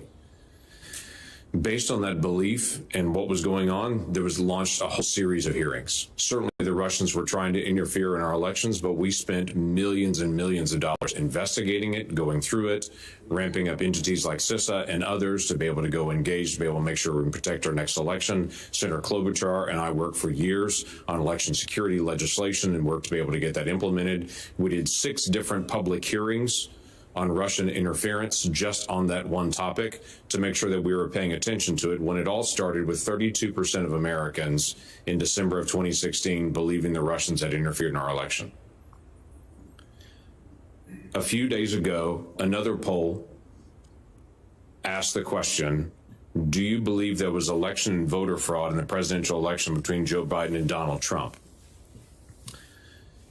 This December, 46% of the voters in America have said yes. 45% saying no. Interestingly enough, Trump voters say there was fraud, 80%. Biden voters also said 16% that they believe that there was voter fraud. The reason I bring that up is we watched what happened in 2016 and what the American people thought and saw, and so we engaged with hearings, we looked at the issues and determined, do things need to change? Much of the work that's gone on the last several years to be able to get paper ballots into states happened because this Congress engaged on an issue where we saw an obvious problem. And so we distributed federal dollars, assistance, and a constant drumbeat to say these states have got to fix the areas where they don't have paper ballots and we have the potential for problems. That was the question. Is there a potential for a problem? The answer was yes, there's a potential, and we ought to fix that. Now, amazingly, after this election, all kinds of issues have come up and said there are potentials for problem, and everyone seems to be saying, move on. The only reason I can think that that would be different was because the election outcome seemed to be different. And one side is now saying, let's just move on and ignore this. In my state on election night, like 27 other states in the country, by that evening, we were counting votes and all absentee ballots had been received. There was much less opportunity for accusations of fraud because all of our ballots were in. Amazingly enough, a week after the election was completed this November, Oklahomans were listening to other states that were saying things like, we don't know how many more ballots there are left to count. We had been done for a week. We and 27 other states had been completed for a week. That gives opportunities for fraud and questions and problems. That's a reasonable question to ask.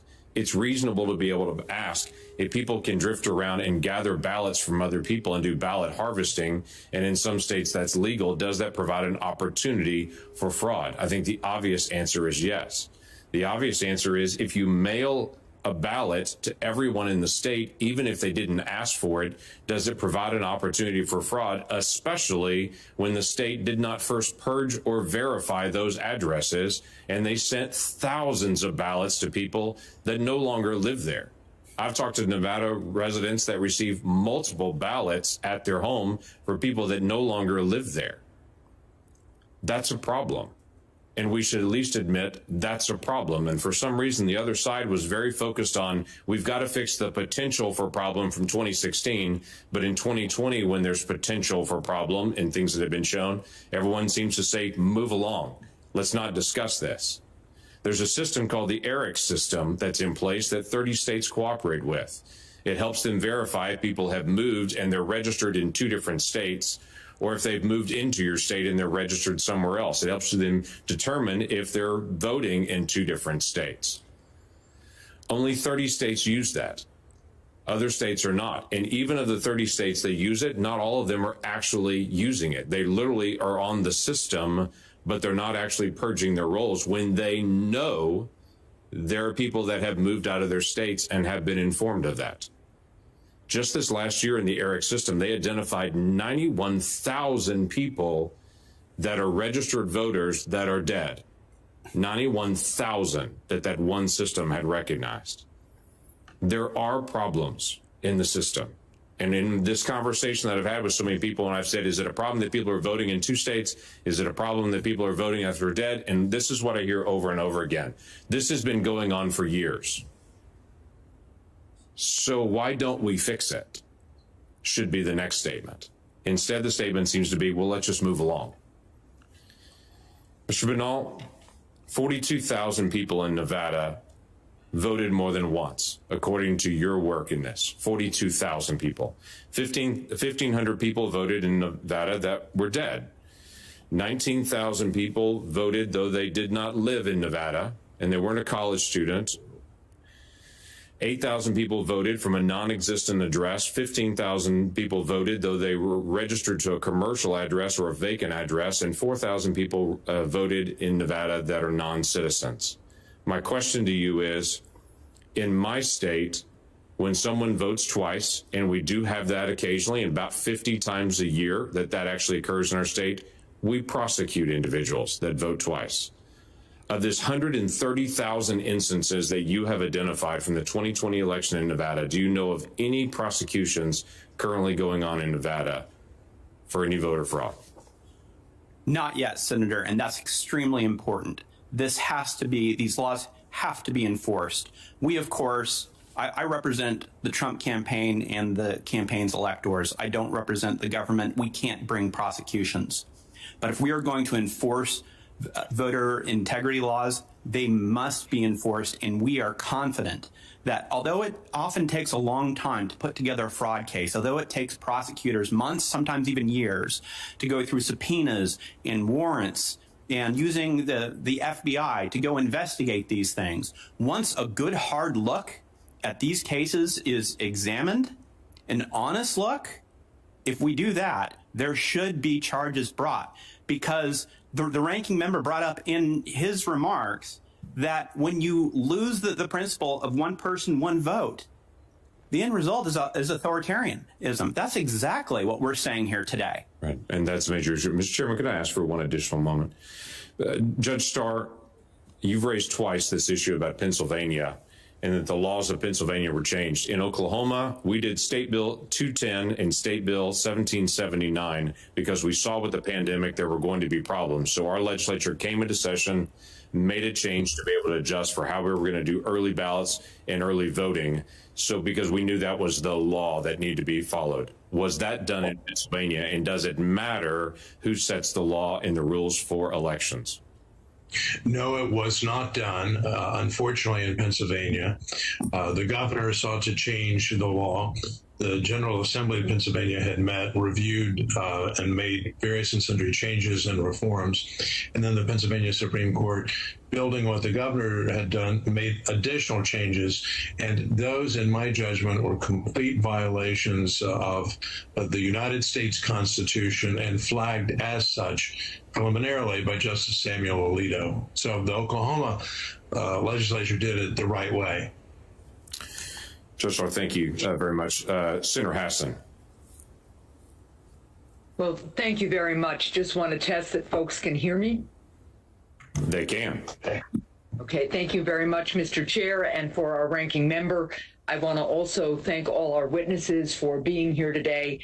And I'd like to specifically acknowledge former CISA Director Chris Krebs. Director Krebs, I want to thank you for your work in standing up the agency as CISA's first director and in securing our elections. I remain deeply troubled by your abrupt and unjustified dismissal, which has made our country less safe.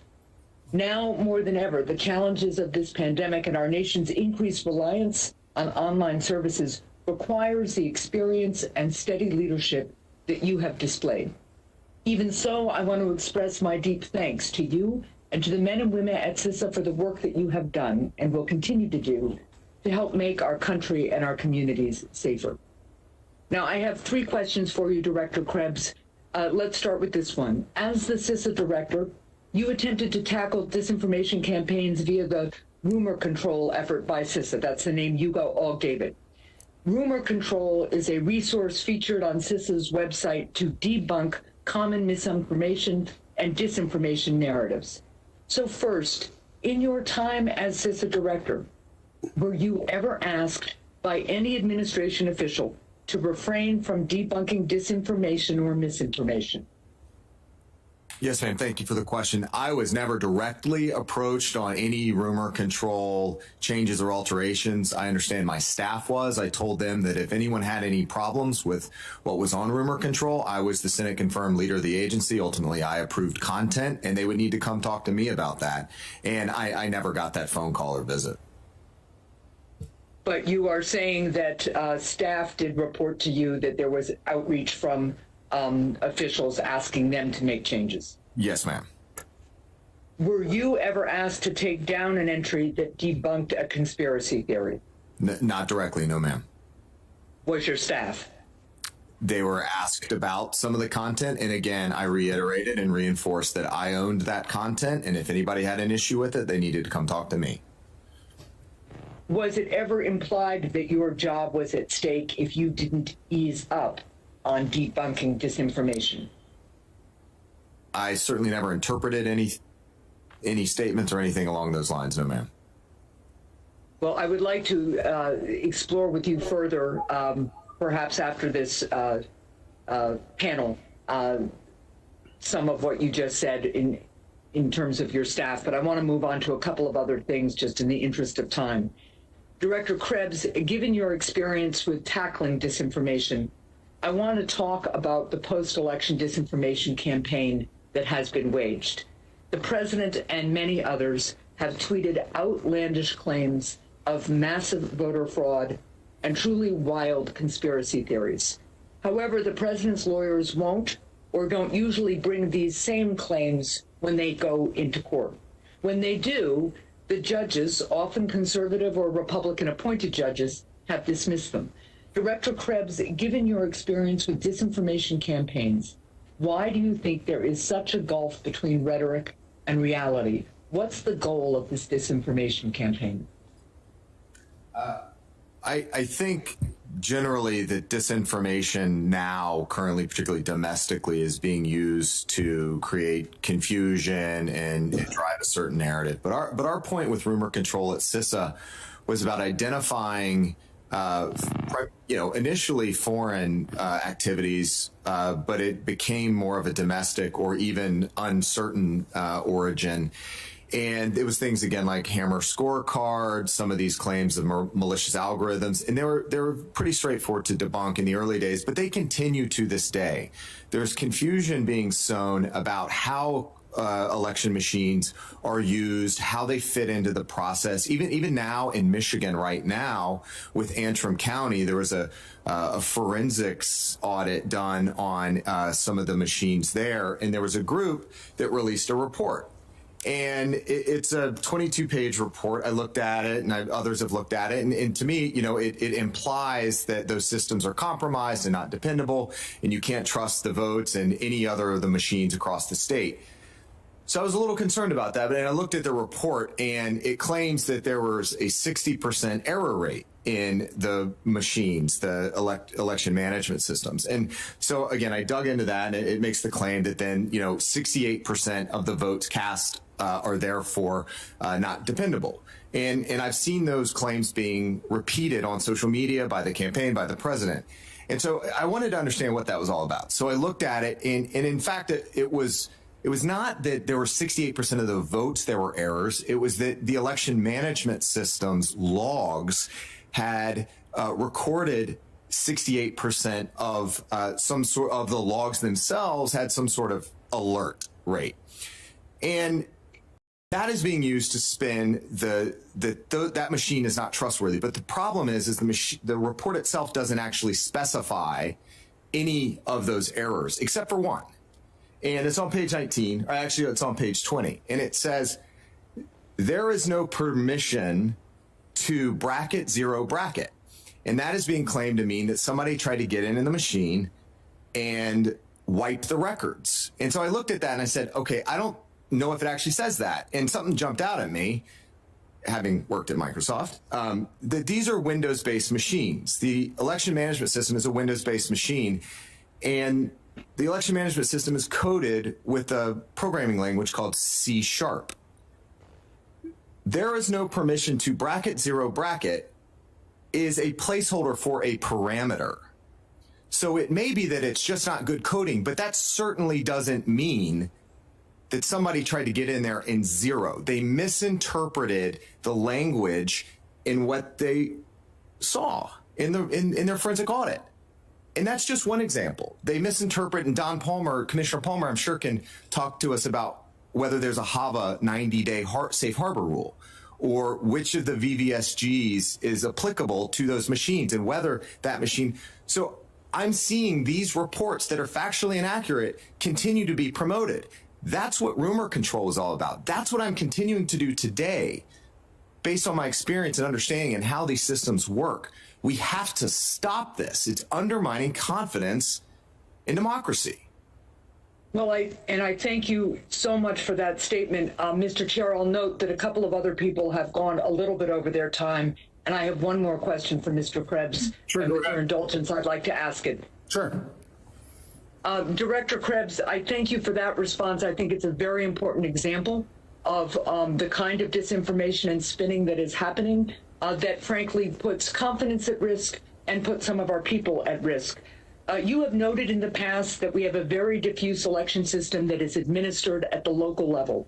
At individual polling locations, there are often numerous nonpartisan officials involved in administering a community's voting process. That diffusion of responsibility also makes it extremely unlikely that there would be a single point of failure or fraud that could sway an election. Director Krebs, you have worked with the numerous election officials across state and local governments. Can you speak to how the diffuse nature of our election systems affects the security of our elections? And just also in the interest of time, I want you to comment too. Sadly, some of these nonpartisan officials at the local level have been subjected to harassment and even death threats. So can you speak to the impact of these threats? And do you think the president and his allies have done enough to condemn the threats of violence? I'm not aware of much in terms of condemning the threats of violence, having been a recipient of some of them.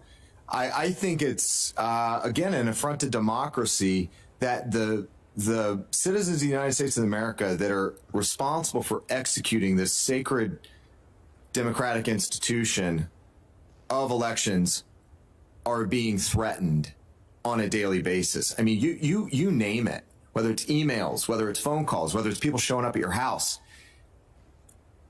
This is not America I recognize, and it's got to stop. We need everyone across the leadership ranks to stand up. I think I would appreciate more support from my own party, the Republican Party, to call this stuff out and end it. We got to move on. We have a president-elect in President-elect Biden. We have to move on. These officials that are Republicans, look at Georgia, Brad Raffensperger, Gabriel Sterling, Jeff Duncan.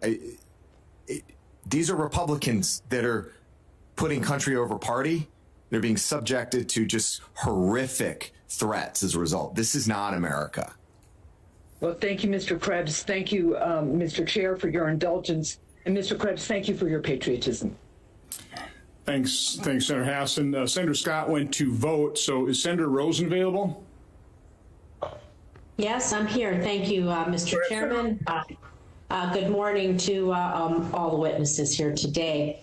I want to start out by saying, as members of Congress, we take an oath to support and defend the Constitution against all enemies, foreign and domestic.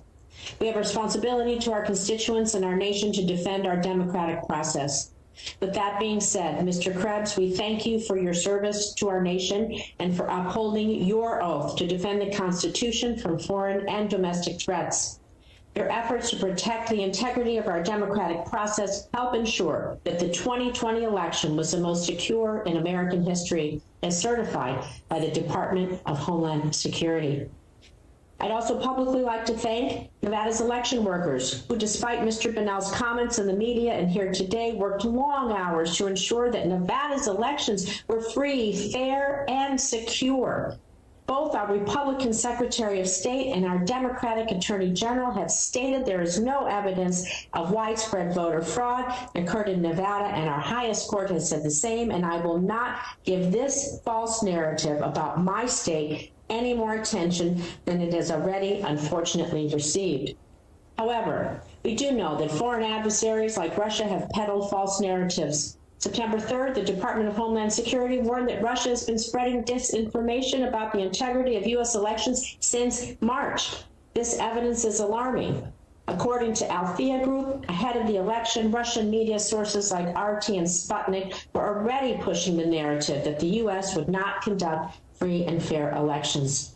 Last month, the Election Integrity Partnership found that social media accounts tied to the Russian Internet Research Agency amplified claims of election fraud leading up to the 2020 election. Mr. Krebs, to reiterate, were there any election systems successfully hacked by foreign adversaries in the 2020 election? Ma'am, having been on the job now for 5 weeks or so, based on what I understood when I left, I'm not aware of any voting machine involved in the casting or counting of votes in this election or the certification process that was accessed by a foreign adversary. Thank you. So I want to just emphasize the difference between election interference and influence. So we know our election infrastructure was secure from interference. I want to turn to the issue of foreign influence campaigns. In your view, did adversaries succeed in amplifying the false perception our election process was fraudulent? And really, can you explain how domestic actors amplified foreign disinformation campaigns and how that undermines confidence in our democratic process? So I think what we saw, I believe it was October 22nd, we did see some Iranian efforts. I've talked about this before, where there were some emails that popped up on that day claiming to be purportedly from at least the Proud Boys that were talking about, sent specifically to Democratic voters. It said, you need to change your registration and vote for President Trump. If you don't, we will find you and take care of business, I guess. The issue there is that ballot secrecy is the law in all 50 states. And so we identified that issue. We isolated it. And then put up a rumor control debunker. And in the meantime, in the ensuing 27 hours, we were able to determine that that was, in fact, an Iranian operation. And I think what was one of the true success stories of the Protect 2020 effort and defending democracy this time around was the fact that rather than, 4 months, in 27 hours, we went from detection to sharing that information with the American people. There's one element that doesn't get a lot of play, though, is that prior to making that assessment, following up on my commitment to our partners in the state and local election community, we held a call with the election officials and said, look, this is what we're seeing. You need to know this. And then we went to the public. Mr. Krebs, I just have about 2.5 minutes left, so I would like to yield the rest of my time to you, because you did take an oath to uphold the Constitution when you were sworn in as director of CISA, and so I want you to address anything that you feel we haven't already asked today and give you an opportunity to speak in the last 2.5 minutes, please. Thank you for that courtesy. Look, I could not be more proud of my team at CISA for the work they did, not just protecting the 2020 election, but in getting through the last 9 months of all the stresses that COVID placed on the workforce and coming to work each day, whether they're sitting at home, out in the field, or the limited folks that came into the office. So that's point one. Point two was I firmly believe that this Protect 2020 effort, working with our partners in the federal government, whether it was in the intelligence community or the Department of Defense, was the single best representation of a unified government effort. Everybody got it. There were no turf wars. There was no parochialism. Everybody was on the same page. So we were defending democracy. The last thing I'll say is that the real heroes here are the state and local election workers out there across the country, the hundreds of thousands of election workers that risk their lives. And that's not a joke, right? There's a global pandemic. There's COVID spreading across the country. They went to work so that you and I could go vote and cast our decision here, contribute to this process. They had to deal with incredible adversity. And then at the end of it, risking their lives, they get death threats for doing their jobs, for standing up, speaking truth to power, putting country over party. That's got to end. We're going to have to move past this somehow. I've said before that democracy, we survived this, I think. It was strong enough to survive, but democracy in general is fragile. It requires commitment and follow through on both sides. If a party fails to participate in the process and instead undermines the process, we risk losing that democracy. We have to come back together as a country. Again, I thank you for being here. I thank you for you and your teams around the country for keeping us safe and working so hard in this past election. Thank you. Thank you, Senator Rosen. Senator Scott is not back yet. Senator Portman, are you on WebEx?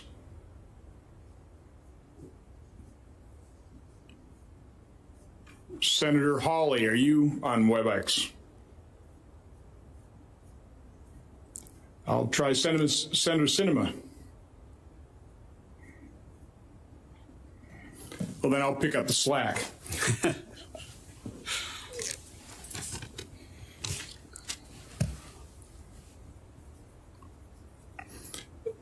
Mr. Binnall, I want to explore a little bit further in terms of what access you did not have to the information you requested to verify this. Again, I value the paper backups, I value the controls, but they're only as good as they're actually used, and they only provide confidence to the extent that it's a transparent process. So just speak a little bit to what you had access to, what you did not have access to, what you're denied, and then go ahead.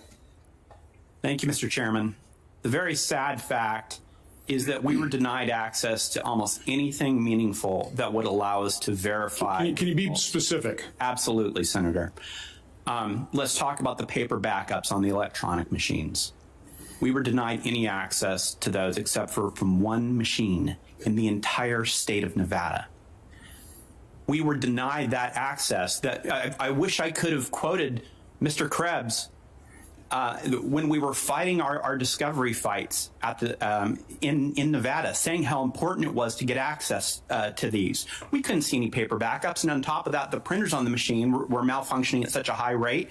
We doubt that the paper backups were actually giving us anything of use anyhow. So these paper backups that are supposed to provide such transparency, we couldn't use them. We couldn't see them. We couldn't use they provided us zero transparency at all, except in one machine in the entire state of Nevada. Another example is the fact that we were denied any meaningful discovery in the case in order to go and examine the full extent of the voter fraud. For instance, even when we were able to subpoena the records that led us to discover those 4,000 non-citizens who voted, we couldn't put that into evidence because we didn't get them until the end of the discovery period. And then the court said, well, at that point, it's too late. Our discovery period was essentially 3 days. And we were denied any meaningful opportunity to even use in our case the information that we got. And the court didn't even consider those things, unfortunately. We were denied, we tried to be able to understand the code of these machines, to be able to find out, for instance, as the chairman pointed out, whether machines were hooked up to the internet, whether any of that happened, be able to do a forensic review. We brought forensic experts all the way to Nevada, people that could have discovered this information, people that could have told us what happened with these machines, and we weren't allowed near them. We weren't allowed any forensic audit of it. Nothing that could have given us any transparency, because transparency is not political. That's what we've talked about here. That's what we were denied in Nevada, is any attempt to actually find out what happened. Here's the troubling thing, is one of the reasons that they said that we couldn't get transparency on these machines because they're proprietary. The information, the coding was proprietary. But we're talking about the countings of votes for the office of President of the United States, and they're not going to let us see the code for how they actually coded the votes? You got to pick one. It's either open source, and we exactly know the way that these machines are counting the votes, or you have to go back to a verifiable system to make sure that the results that are being reported are the results that we get from actual voters, because that is where democracy breaks down. That is really the fear that we have of losing democracy, is when it's not the people's votes that are being counted, but fraud that's being counted. And we can't just pretend that the emperor has any clothes if he doesn't. We can't pretend that we have a clean election when there's evidence to the contrary. And the way that we get that is through transparency. And we were denied that in Nevada at every single turn. We had a clerk who, a registrar of voters, who literally dodged our subpoenas. We had the holiday weekend over Thanksgiving in order to serve subpoenas. They locked the doors of the offices. He locked himself in his house. He refused to accept a subpoena. That same registrar of voters, we have a whistleblower that says he was wearing a Biden-Harris pin to inspect voter sites. This isn't something where we're trying to attack officials. We're trying to say that we have to make sure that it's nonpartisan, that we have to make sure that there's transparency. And you can't deny transparency at every turn, Mr. Chairman. Mr. Krebs, real quick, mindful that, again, all this testimony is under oath. So what you heard from Mr. Binnall is testimony under oath. Does that trouble you? And in your assessment, this is the most secure election. Again, I'm all for paper backups. I'm all for those controls. I think if used, it works. We have a system of advocacy in terms of a legal system. You advocate for one side. It's a combative system, but both sides have to have information. Does that trouble you in terms of lack of transparency that Mr. Binnall is testifying to under oath? I think a couple things here. One is that in Commissioner Palmer's opening statement, he talked about the certification process, the voluntary voting systems guides, the certifications that happen at the state level, the logic and accuracy testing of these machines, the parallel testing that happens the day of or during the election process, the sampling and forensic audits. We saw Georgia do that with a number of their machines to ensure that the hashes match what they expected. I do think that yes, we need to make sure that working with these vendors that we have the appropriate insight and transparency into the process. Certainly, I think we need to have a conversation on what the appropriate auditing process looks like. I have seen some auditing that is not necessarily up to snuff, so we need to explore that a little bit more fully. But again, if you've got, we're talking about paper backups, but we're also talking about paper ballots. But again, only if they have. He's just said they didn't have access to the ballots. I'm not.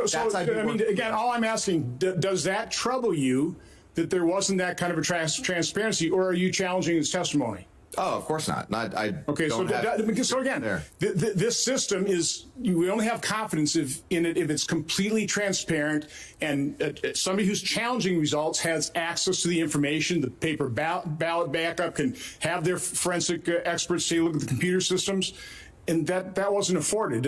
I'm just asking, does that concern you? I think that there are multiple controls in place throughout the system. If there's a legal mechanism at the back end that allows for independent third-party auditing. But that's the problem. The legal system didn't allow for the transparency. Okay, you can talk about all these controls up front, but then in the end, where there are affidavits signed and people are making charges, when you can't obtain the evidence to actually try it in court, and your evidence is denied in court, do you understand how that frustrates people? And that's the problem. That's why there's suspicions, because this was not, in so many cases that we've heard about, a transparent process. But with that, I'll turn to Senator Scott. Thank you, Chairman Johnson. And I want to thank Chairman Johnson for taking all the heat for hosting a hearing like this. I think it's the right thing to do to get people to feel comfortable that our elections are free and fair. And if this one wasn't, that the next one will be. This is 2 years ago, I got elected. I won election night by 54,000 votes.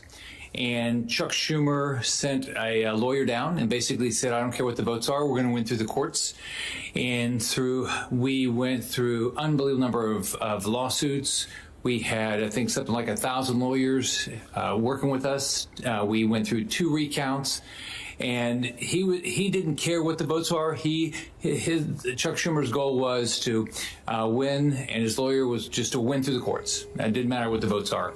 It didn't let me come to orientation. And so when I watch this stuff now, I did not remember one Democrat in this entire country say, that's not right. You shouldn't be doing it that way. They were all in on this, and nobody complained. So we've got to figure out how to do this where people feel comfortable. I can tell you, I live in Naples, Florida. Every time I go out, people come up to me and they're frustrated with the unfairness of the system. Now, of course, these are people that wanted Trump to win. They think that he lost unfairly, but they're mad. They're mad that because they hear about what happened in Wisconsin, they hear about what happened in other states, and then they're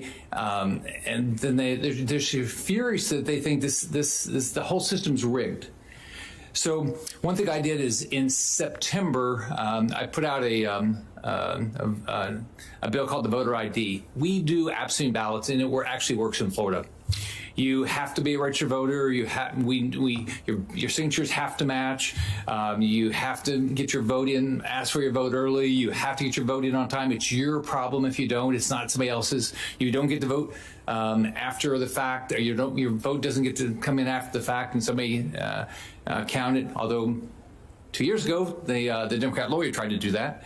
And we know that we get the votes out on time. We did it this time. So it seems to me that if we want people to feel comfortable in this country that these elections are fair, you have to show your ID. You can't be doing same day registration, because how can you tell if somebody is legal, illegal? I mean, how would you know? Do they live in that state? How would you know? You got to let people be able to watch ballots being opened. We had 2 election supervisors that were removed because of what they did in my election. And they were clear. They completely violated the law, and they found and tried to count 95,000 ballots after election night. Not in my favor, of course, in the Democrats' favor. So Judge Starr, what do you think about the need to have local elections? Because I think what Mr. Krebs said is right. One of the reasons why we have good systems here is we don't have a national system. We have a local system. But should we have national standards? Should you have to have ID? Should your signatures have to match? Should you have to be? You can't get registered on the same day that you vote. All the things that we have, like we do in Florida, where you have to get your ballots early and all these things, and you know how many. By the way, you're supposed to announce how many ballots you have that night. You should know, right? They did in my election, and that's how they kept finding it. So, Judge Starr, what do you think about this idea that we have to have some national standards but still have local elections? I think national standards need to be seriously considered in light of these recurring issues. We all have anecdotes. One of my friends, an academic leader in the Commonwealth of Virginia, where I used to live, here's an anecdote. One of his students, a registered voter in Vermont, but she's studying in Virginia, and she receives appropriately an absentee ballot from Vermont. But she receives 4 unsolicited ballots from the Commonwealth of Virginia, where she happens to not be registered to vote, but she's studying. And everyone is hearing these anecdotes, and they're saying, well, aren't there control mechanisms in place? And so the issue of decentralization is you will continue to have these varieties and vagaries unless and until there is some enormous reforms in state government. Or then Congress, using its powers under Article 2, under Article 1 in this particular instance, says we need to step in and have regulations to ensure integrity. And a signature requirement is one of the bases. I like to say, Senator Scott, you've got to show ID if you want to check into a hotel or get through some TSA security. So don't we want to have those kinds of safeguards just to ensure, yes, this is going to be an honest election, which I think is all we are all asking for. So, Mr. Troups and Mr. Binnall, if we had done some of these things and they'd been enforced in your states, would people feel comfortable that there was a fair election? Senator Scott, I think it would absolutely go miles to make sure that people were confident in the results of the election if we put in simple methods to make sure that the people who vote are who they purport to be, that one person only gets one vote, that the way that the ballots are counted leads to an accurate total. These things shouldn't be partisan. These things should be exactly what we do to protect our republic and make it so that people know that the results are accurate. Because otherwise, you end up where we are today. Senator, one of the fascinating things about Wisconsin is, as I said, we have a long history of real transparency in our process, in our recount process, in all of our processes. So it's particularly odd here. And several of the justices on our court this last week called what the Democrats had done in the majority of the court, in the Supreme Court, as absurd and bizarre. And the reason they referred to it that way is they said the issue here is what confidence do people have in the election process? So if that's what we hear, and I've heard that, I've been hearing that all day here, confidence in the election process. Well, then why, when everything is teed up? I mean, you know, I'm a former judge. My co-counsel is a former president of the state bar. We had teed up everything. We absolutely knew the names, addresses, wards. You had exact records. And what the Biden campaign did not want the court to do is to actually address the substantive question. That's the holding of the court. We won't address the substantive question. And the Chief Justice, I mean, it's a great frustration in the Chief Justice when she said, 4 members of this court throw the cloak of laches over numerous problems that will be repeated again and again until this court has the courage to correct them. Candidly, it was all Democrat talking points. I mean, they just make the same thing. I heard something about Justice Karofsky's comment. It was just a talking point. And I guess the frustration you hear from those of us who are serious lawyers, who have taken this seriously, is that when we pose these matters to courts, we expect them to address them. When they don't, it undermines the integrity of our system. That's what's going on here. The frustration that you hear, even in good Democrat circles, is if the courts don't address these, who's going to? Aren't they the ultimate arbiters? There's no dispute that the election would have turned out differently in Wisconsin if, according to our allegations and according to our proofs, the court accepted those, that the election result would be different. But instead of addressing the substantive claims, the Biden campaign argues, don't talk about them. Don't address them. And that's why I thanked Senator Johnson when he first called and asked if I would talk, because if you don't inquire here in the Senate, and as Ken Starr said a minute ago, if you don't do this inquiry, there really isn't going to be any analysis, and there isn't going to be an opportunity to get the very integrity that we all want. I mean, as I said, as a former judge, and this is a serious matter to me, and no one suggested at any point in the process that the allegations in Wisconsin are anything but serious and substantive and documented. And yet a court takes the Biden line and says, we're just not going to talk about it. And that's just wrong. And that's the reason, one of the reasons, people don't trust this outcome. Yeah. In Florida, we have a lot of people that moved from South America. And so a lot of them have said to me, how is this different than what Maduro's doing? Right? So, and part of it is, people don't have enough information, but it's so simplistic when you hear about people that are dead that are vote, people that don't live in the state to vote, and you hear all these things, and there's no recourse. So we've got to figure this out. We got to be able to prevent this from, I don't know if anything will happen with this election, but clearly we can't let this go on for the next election. Certainly. Thank you, Chairman. Thank you, Senator Scott, and I completely agree. You have to air these. You have to have the information. This is not a dangerous hearing. This is an incredibly important and crucial hearing. But thank you for participating in it. Senator Portman, are you available by WebEx? I am, Mr. Chairman. Thank you. I've been moving around the Capitol as we've had to vote, but I was at the hearing earlier, and I appreciate the witnesses and all the information we've received.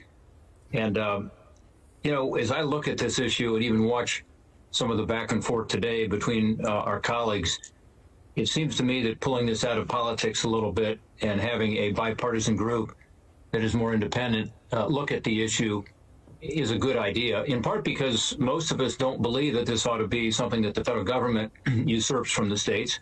In fact, we believe that the Constitution got it right, and that, generally speaking, it's better to have the states handle this. But there are obviously many disparities between how the states do it. So there was discussion earlier, I think it was of the Carter-Baker Commission. I would ask you, Mr. Starr, is this time for us to establish a commission? I've been involved in some of these commissions. I've been a commissioner and co-chaired some that have worked, some that haven't worked. But often they can be quite effective at sort of taking the partisan poison out of an issue and addressing it in a very straightforward way. If you had a distinguished Democrat and a distinguished Republican and commissioners who are dedicated to increasing the confidence in our elections, do you think now is the time for us to establish such a commission that could report with plenty of time before the next midterm election and help to give the states a sense of direction and perhaps even a template of best practices? The short answer is yes. In light of the acrimony and the division with respect to the 2000 election, bringing together Jimmy Carter and former Secretary of State Baker was, I think, very efficacious. They made thoughtful recommendations, but they bring attention and shed light on what the issues are. And so, yes, I think taking it out of what is clearly continuing to be a highly bitter and acrimonious discussion, and to say to the American people, we're going to take a look at this and we're going to try to, in fact, improve in the great spirit of reform. We want honest elections. Abraham Lincoln, the subject of the fraudulent mail-in campaign. Let's not lose sight, even though I'm thankful that foreign interference and so forth, and I very much admire Mr. Krebs and all that, but we're really talking about down in the boiler room, so to speak, of American elections. And that's where I think these reforms need to be and safeguards need to be in place. Well, thank you for that. And I'm looking forward to working with one of my Democratic colleagues to try to promote this idea. We've had some discussions of it already. And I think, again, today, what we've heard is indicative of the degree of intensity on this issue and the need for free and fair elections. I think everybody agrees with secure elections, absolutely. And you mentioned Mr. Krebs. Chris, thank you for your service at CISA. I agree with what was said earlier about the fact that during your time there, you were instrumental in building up our defenses on the cybersecurity side. Particularly, thank you for working with Ohio Secretary of State Frank LaRose so well. Frank LaRose and you, I think, we're able to provide some examples for other states, as I understand it. You can speak to that. But we have in every county in Ohio the so-called Albert Intrusion Detection Monitoring hardware, which is designed to detect suspicious cyber activity. Can you comment briefly on the benefits of using this kind of detection and monitoring hardware and how it worked? Yes, sir. First off, I want to thank you for actually just the state of Ohio. For some reason, in my senior staff in my front office, two of my top 3 advisors happen to be from Ohio. So you're doing something right there. The Albert systems are intrusion detection. I'm going to put on my mask after you said that, since Harper had his Ohio mask on earlier. So the Albert systems are intrusion detection systems that effectively sit on the network, sit on the wire, that capture traffic, that we can work with our intelligence community partners and develop what's known as signatures, looking for known malicious activity or known interaction with suspicious IP addresses, just looking for bad interaction. And it gives us a good insight into what sort of behaviors may be happening on those networks. And they are actually pretty key after the 2016 election. Once we were able to get a sense of what was happening in Illinois, we could load up some of those signatures and then go do forensics. It is a passive system. It's a forensic system. Where we need to go, though, is building on the trust we've developed through the Albert sensors and through the ISAC and through the coordinating councils to start deploying more advanced technologies. And I'm specifically talking about some of the endpoint detection and response capabilities that'll actually sit on a computer in a state and local office and be more of a real-time monitoring and mitigation capability. That's how we continue moving forward. We need the same capability in the federal government. We're not there yet, but we have to continue advancing. And I think Congress... I'll stop. Yeah, Chris, and I, again, as you know, you and I have talked about this. I appreciate what you did for elections. I also am very concerned that our federal government is not up to the task generally. And that's another topic for another hearing, perhaps one where you'll be back to testify. But look what's happened just recently. In the last week, we found out that a very sophisticated group of hackers got into the computers of some of our most sensitive agencies. And so we obviously have a lot of work to do. And I'm not suggesting that CISA was at fault there. But on the other hand, I think we have not yet given even CISA adequate resources and authority to be able to handle all these issues, not just the election issues. But obviously, we have a huge problem right now with cyber attacks, and we don't know all the details yet. And I want to ask you to get into stuff you don't know about, but it was a massive cyber attack on federal agencies that undercut our national security. We know that. By the way, Senator Paul earlier talked about the fact that there has been some lack of understanding between what you testified to and what you stated as to the election being secure from cyber attacks, and this notion that there were not instances of irregularity and fraud in this election, which of course there have been in every election in the history of our country, and there were in this election, and we've heard about some of those today. Is Senator Paul correct? And I guess I would slightly amend what he said. He said that your focus was just on foreign adversaries. My sense is your focus was not just on foreign adversaries, although you feel fairly confident that that did not happen this time. And obviously, based on what happened in 2016 with the Russians, this is good news. But also with regard to domestic cyber attacks, is that what your report was about? Is he accurate in saying that? Yes, sir. So, you know, when you come into federal office, you pledge the oath to uphold and defend the Constitution from threats, foreign and domestic, and that's what we did. The focus of the statement, the joint statement, was security. It was secure. I think terms have been conflated here. You know, alleging that we were speaking to the fraud aspect. We absolutely were not. We were talking about security, hacking, manipulation of these machines. That was the thrust of the statement.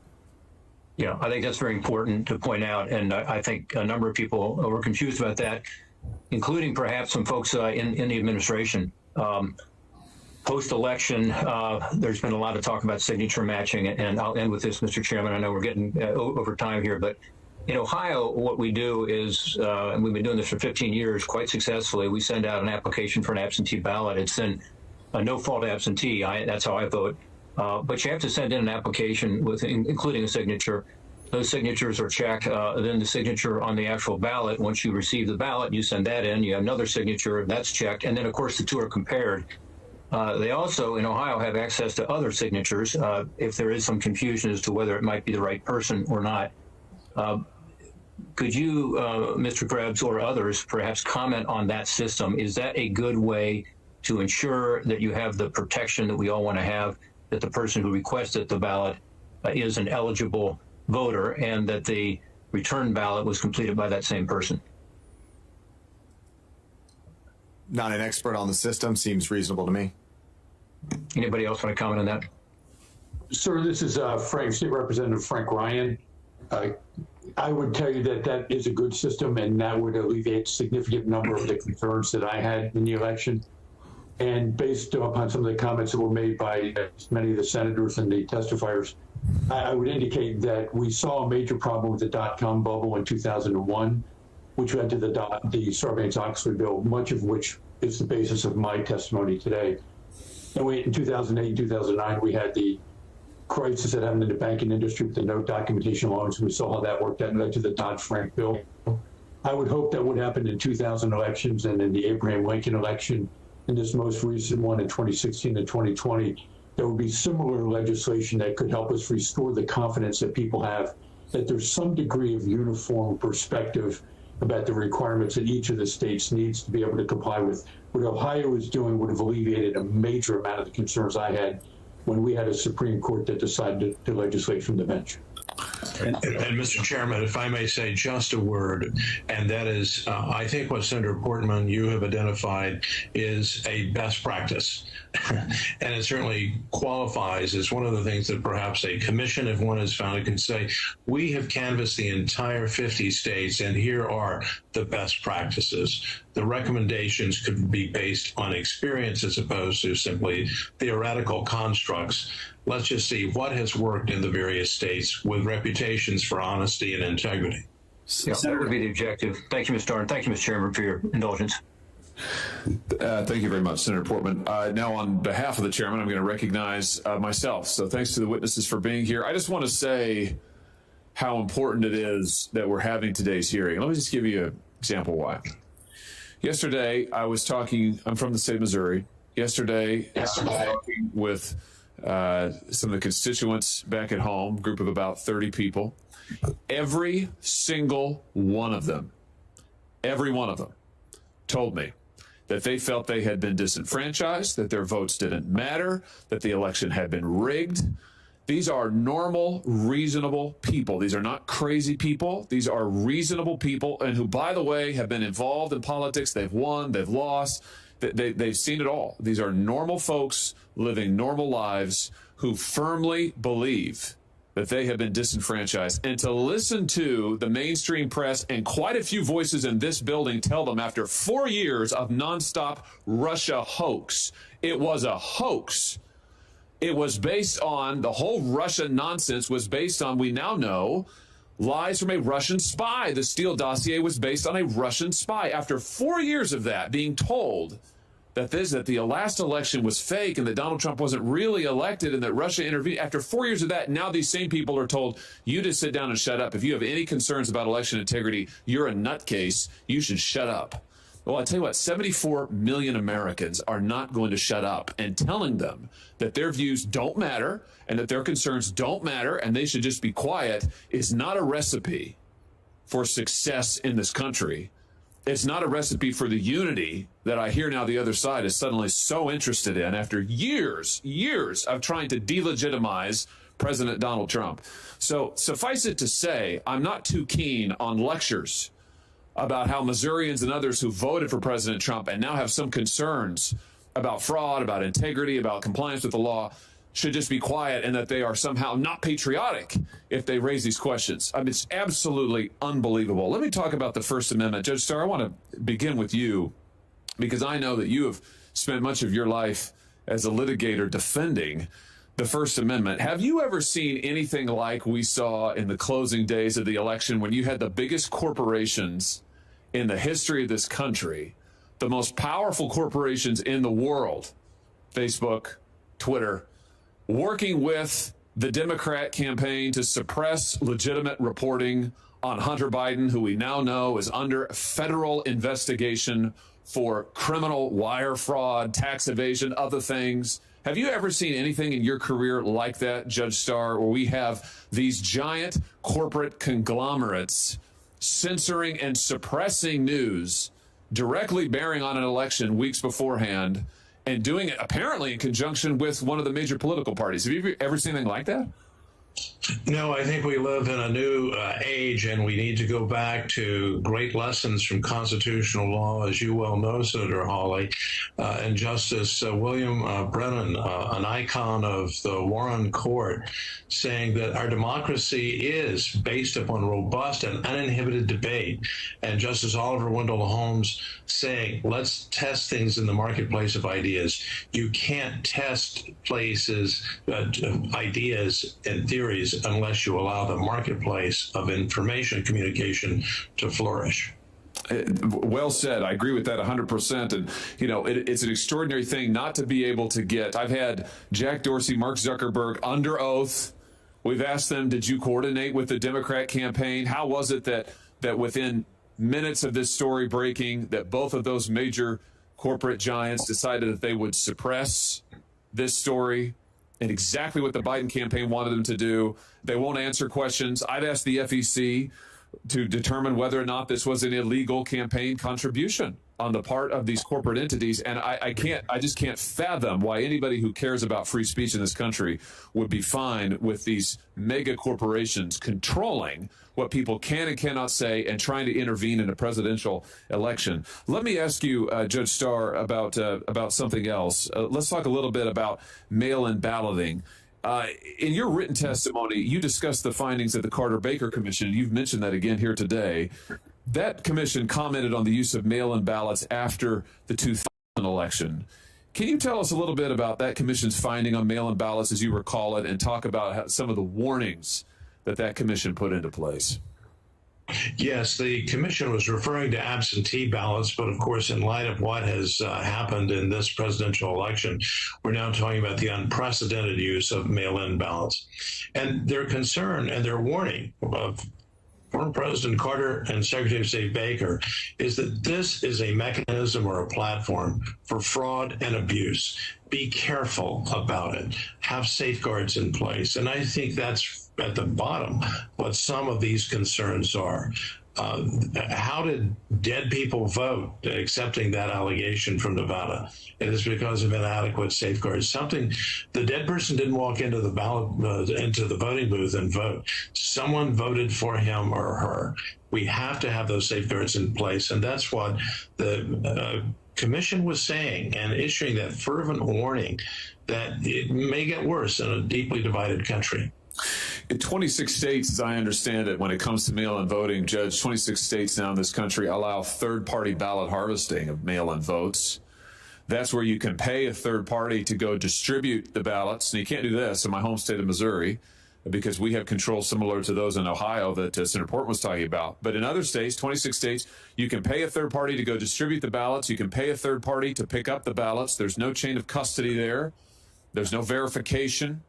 This seems to me an invitation to fraud and abuse. I've introduced legislation to end third-party ballot harvesting nationwide, to make it illegal nationwide. Would you agree, Judge Starr, that looking at something like third-party ballot harvesting is a common sense approach? By the way, some House Democrats even have endorsed this approach. Would you agree with me that that's a common sense place to start when we think about preventing fraud and addressing it in our elections?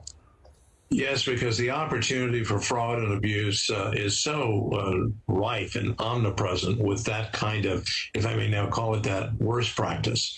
So many states have best practices. We heard from Senator Portman about Ohio. Other states have these safeguards in place. Let's put safeguards in place, but one of them is let's eliminate practices that are so prone to fraud and abuse.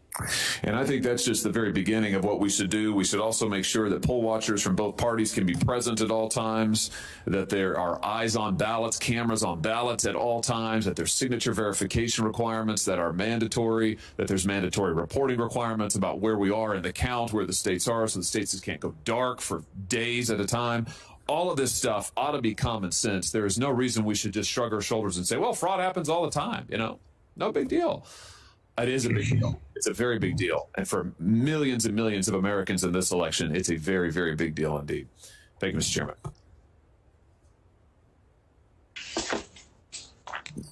Thank you, Senator Hawley, for your questions and for standing in.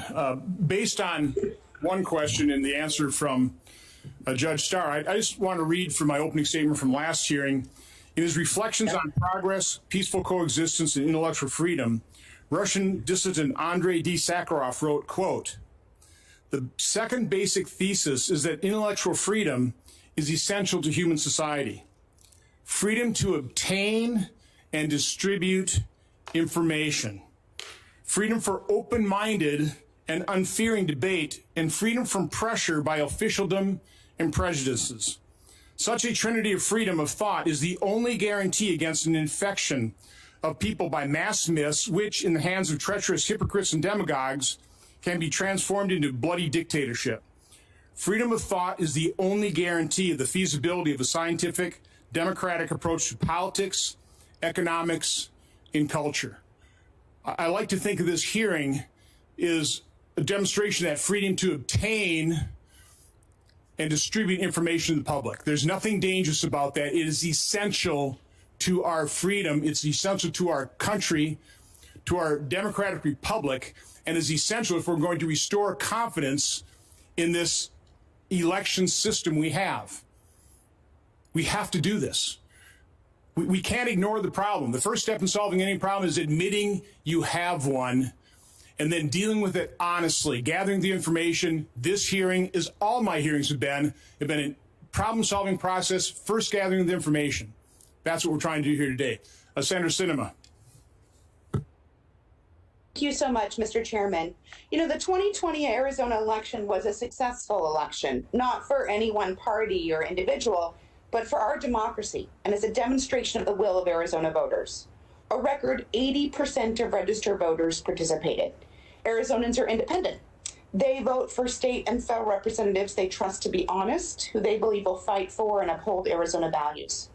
This record turnout number is also a testament to the work of Arizona election officials who not only ensured our system worked and our laws were upheld, but did so while ensuring that people could safely participate in the election during the pandemic as voters and volunteers. Arizona has had some sort of absentee voting by mail for over 100 years. In 1992, the Arizona legislature and governor, in bipartisan fashion, made it easier for Arizonans to vote by mail by no longer requiring a reason to participate. Our vote by mail system has a number of safeguards to ensure safe elections. Ballots are mailed out 28 days prior to the election, and each ballot has a tracking mechanism. We use tamper-resistant envelopes, and ballot drop boxes have specific security requirements. Election staff are trained to authenticate signatures, and a voter is contacted if the signature cannot be verified. Arizona also has severe criminal penalties for ballot tampering or for throwing out someone's ballot. In 2018, when I was elected to the United States Senate, nearly 80% of Arizona voters voted early, most of them by mail. In 2020, that increased to 88%. That's 2.9 million votes moving through the postal system in Arizona. Arizona's postal workers put in long hours, many working 65 hours a week for weeks on end to ensure that ballots got to voters and were returned by state deadlines so they could be counted. Even though many postal facilities in Arizona are short-staffed right now, these essential workers didn't shy away from the challenge or the need to protect our democracy. Arizonans know it takes time to count our votes and determine election winners. When I was elected to the Senate, I was declared the winner 6 days, but it took 12 days to finish counting the votes. Now, that's not an indication of fraud. It shows that election officials are following the law and counting all the votes. That's how elections have worked in Arizona since our state adopted widespread mail-in voting. And it's how things worked in Arizona again in 2020. Our elections this year produced bipartisan results, where members of both parties won elections. Arizona's statewide elected officials from both parties have also confirmed that our election was fair, just, and without fraud. Katie Hobbs, Arizona's Democratic Secretary of State, on December 9th said this about our election. This election is one for the record books for a number of reasons. Participation was at a historic high, as was interest in the inner workings of this civic process, which is the kind of scrutiny that pushes the process to be better. I have full confidence in this election. That confidence has been affirmed by the courts. On November 20th, Clint Hickman, the chairman of the Maricopa County Board of Supervisors, a Republican, said, "No matter how you voted, this election was administered with integrity, transparency, and most importantly, in accordance with Arizona state laws." And on December 4th, the Republican Speaker of the Arizona State House, Rusty Bowers, rejected calls for the state legislature to change the result of Arizona's election. Here's his quote. "As a conservative Republican, I don't like the results of the presidential election. I voted for President Trump and I worked hard to re-elect him. But I cannot and will not entertain a suggestion that we violate current law to change the outcome of a certified election. I and my fellow legislators swore an oath to support the U.S. Constitution and the Constitution and laws of the state of Arizona. It would violate that oath, the basic principles of Republican government, and the rule of law if we attempted to nullify the people's vote based on unsupported theories of fraud. Challenges contesting the Arizona election were brought to the courts and dismissed, including a unanimous ruling by the Arizona Supreme Court confirming a lower court ruling upholding the results of the election challenge. This is how our system works. If there are concerns of fraud or abuse, the courts consider the evidence and make a ruling. Now, I have a few questions for Mr. Krebs. During your work at the Cybersecurity and Infrastructure Security Agency, did you find any evidence that disputes the statements I shared from elected officials regarding the integrity and fairness of the 2020 election in Arizona? No, ma'am. More broadly, what evidence can you offer to support the idea that the election across the country, not just in Arizona, was fair and secure? Again, it's those layered security controls that are in place before, during, and after an election. The thing that I always like to point back to is that increase of paper ballots across the country and the ability to then conduct post-election audits. In Arizona, I believe it was a 2% audit. In Georgia, they did a risk limiting audit that then triggered a full hand tally. The outcomes were consistent. 5% audit in Wisconsin, 2% audit in Pennsylvania. You know, those are the sorts of things that give you confidence in the process when you can go and recount the ballots over and over and over. What lessons should we learn from the 2020 election as we plan for future elections?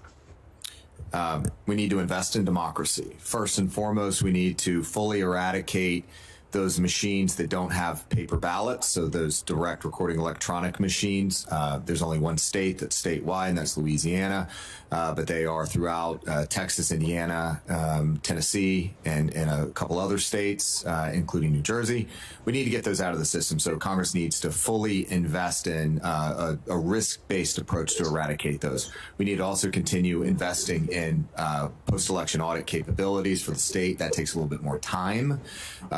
and then a steady stream of funding and grants on a regular basis, not every 10 years or every 4 years, but on a regular, dependable basis to support elections. And along the same lines, we need to fully fund and support the Election Assistance Commission. They're a critical tool to helping the administration of elections. And lastly, and this is my pet project here, we need to reinvest in civics education and K through 12 throughout the country. We have to continue educating our children on what it means to be an American and in the democracy that we're enjoying here.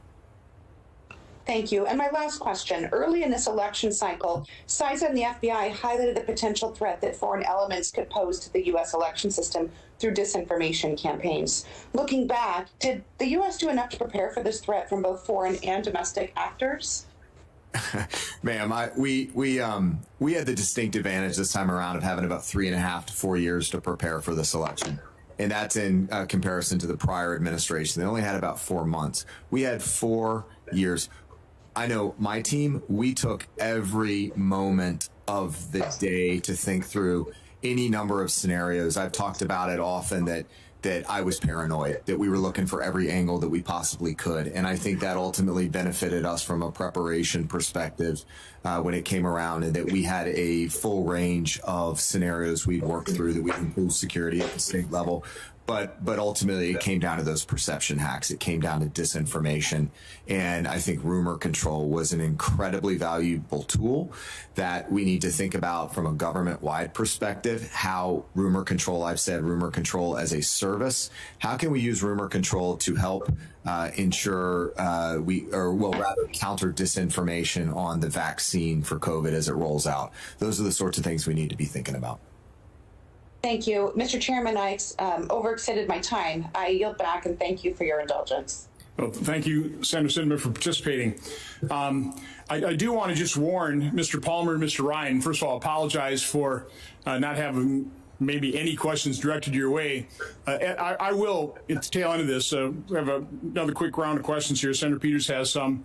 But I will ask you a couple questions. Then what I will tell all the witnesses as a final summary, this actually got from this technique from Senator Carper, is we'll give you each an opportunity to make kind of a final statement, things that either you weren't asked that you wanted to be asked about, or something that you just think needs to be said during this hearing. So we'll do that, but I'll first turn it over to Senator Peters for some extra questions. Hey, Mr. Chairman. A question for Mr. Krebs. As you know, you and I have spoken about the rise of domestic extremist violence in the country and how we need to be conscious of that rise. And in August, the FBI and Department of Homeland Security memos reportedly warned of threats by domestic extremists to election-related targets in the run-up to the 2020 election. Unfortunately and sadly, these warnings seem to have been well warranted. Since President Trump's false claims of widespread voter fraud, local election officials across the nation have faced harassment. Some of them have faced death threats against themselves and their families. In Michigan, our Secretary of State had protesters surround her home while she was decorating it with her young child to get ready for Christmas. According to local law enforcement, many of those folks were armed. They were repeating some of the president's false allegations of widespread fraud in an intimidating way.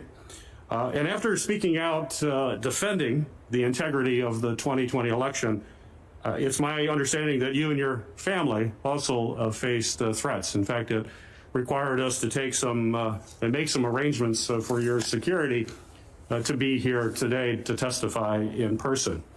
On December 1st of this year, a top Republican election official, Gabrielle Sterling, in the Georgia Secretary of State's office, held a news conference urging President Trump and Republican lawmakers to stop attacking Georgia's election system with baseless claims of voter fraud.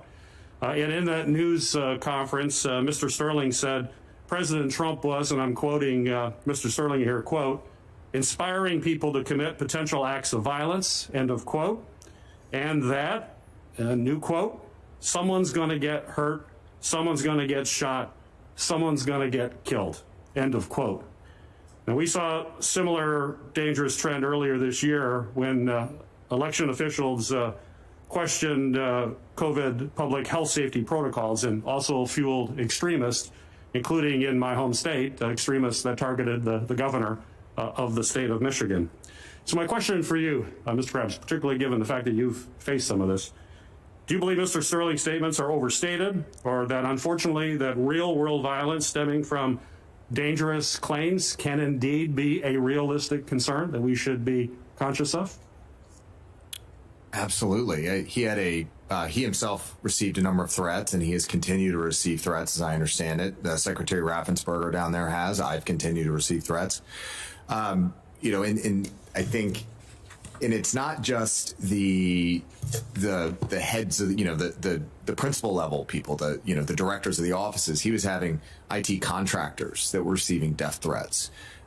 We're seeing stoking of fires that is completely unnecessary with claims that are, you know, I'm not even talking about some of the court cases. I'm talking about in my case and in many of our cases is these fanciful claims of dead dictators and computer algorithms, and we're debunking them because they're nonsense, and we've said that from the beginning. But they've taken root, and you know, some people just don't want to hear how these systems actually work and what's actually capable across these systems, and most importantly, those I'm gonna say it again. The paper ballots. It's those measure the root of trust in the process that can dispense with these claims. Even if these algorithms were there, they didn't work, but they're probably not there. So we've got to move past this. In these cases of threats, they need to be prosecuted. People need to be held accountable for these the claims they're making. Yeah, and just the last question, and we've spoke about this earlier, that if you look at the fact that we were able to conduct this election in a fair way during the middle of a pandemic, which is an extraordinary time to try to conduct fair elections and do it as efficiently as possible, and the fact that you have thousands of election officials and volunteers that are working. I think of the men and women who went to the polling places to process voting, did it with concerns about their health, people who went to vote or for their health, or folks who chose to vote absentee in order to minimize the risk to their families, to the health of their families. This is really, in my mind, a time to celebrate a very successful election that was done fairly. And it was done in the midst of an extraordinary time that we're living in. And it's the result of folks in CISA, your folks, others with Homeland Security, folks with the FBI and others. Would you just comment on that as to how we should look at what we just went through? And that doesn't mean that we shouldn't be looking at ways to improve the system, to make sure that we minimize clerical errors, to make sure that if there are isolated incidents of fraud that they're dealt with and they're caught. But we should be also celebrating what just was pulled off in this country, which is an example of how a democratic system can work efficiently, fairly, and even do it under extraordinary pressure.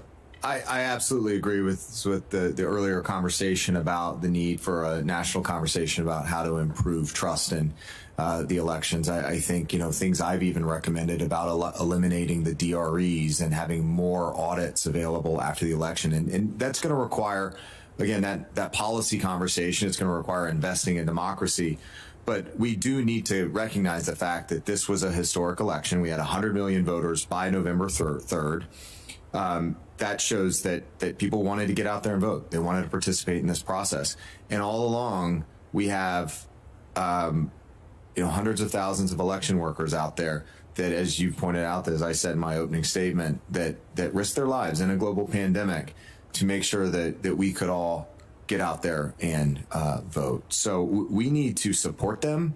I have significant concerns that the targeted violence against these election workers is going to have a chilling effect on turnout of election workers in the future. If there's no election workers, it's really hard to do an election. So we need to think about that and how to counter that going forward. Thank you. Thanks, Senator Peters. Now, this is a number of times we've talked about threat and violence against election workers, which obviously nobody on this committee condones at all. At all.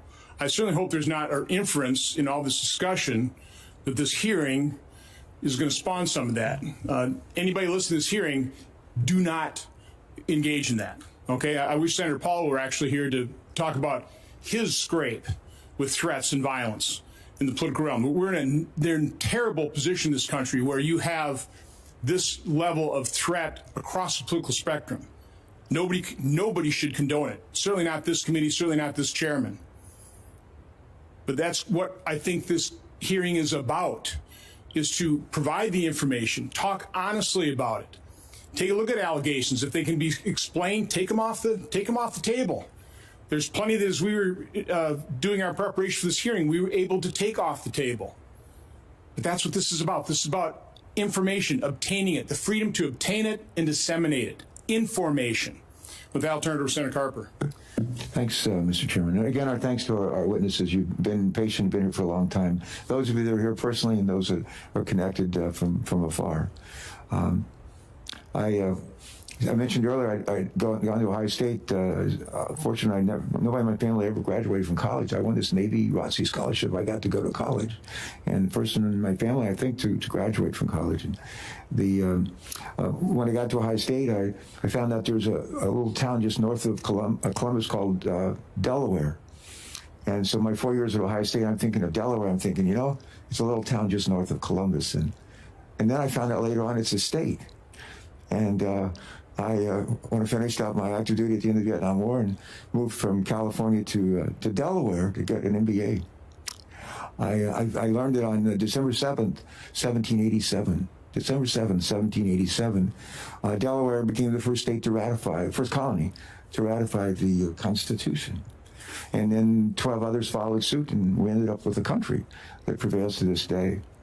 A little bit of a student of history, I know we all are, but one of the things I learned about the framers, the Constitutional Convention up in Philadelphia, just north of where my wife and I lived, my family lived just north of Wilmington, is they disagreed on a bunch of stuff. They disagreed on about probably the hardest thing for them to agree on, as it turns out, was should there be a judiciary? Article 2, I think it is, but should there be a judiciary? And if so, who's going to pick the judges? And they argued and argued for days, weeks, trying to figure it out. And somebody came up with the idea and finally said, it shouldn't just be the Senate, it shouldn't just be the House. It ought to be the president to appoint with the advice and consent of the Senate. And so they voted on it, and they voted it down. And they, whenever they'd run into an impasse up in Philadelphia, they would bring in faith leaders to come in and pray for wisdom for our framers. And they did that again. And they debated some more for days. And finally, somebody said, why don't we just go back to the earlier idea and vote on it again? And they did. And they adopted a clause that says the president shall nominate with the advice and consent of the Senate those who will serve lifetime terms. Quite extraordinary. As our judges.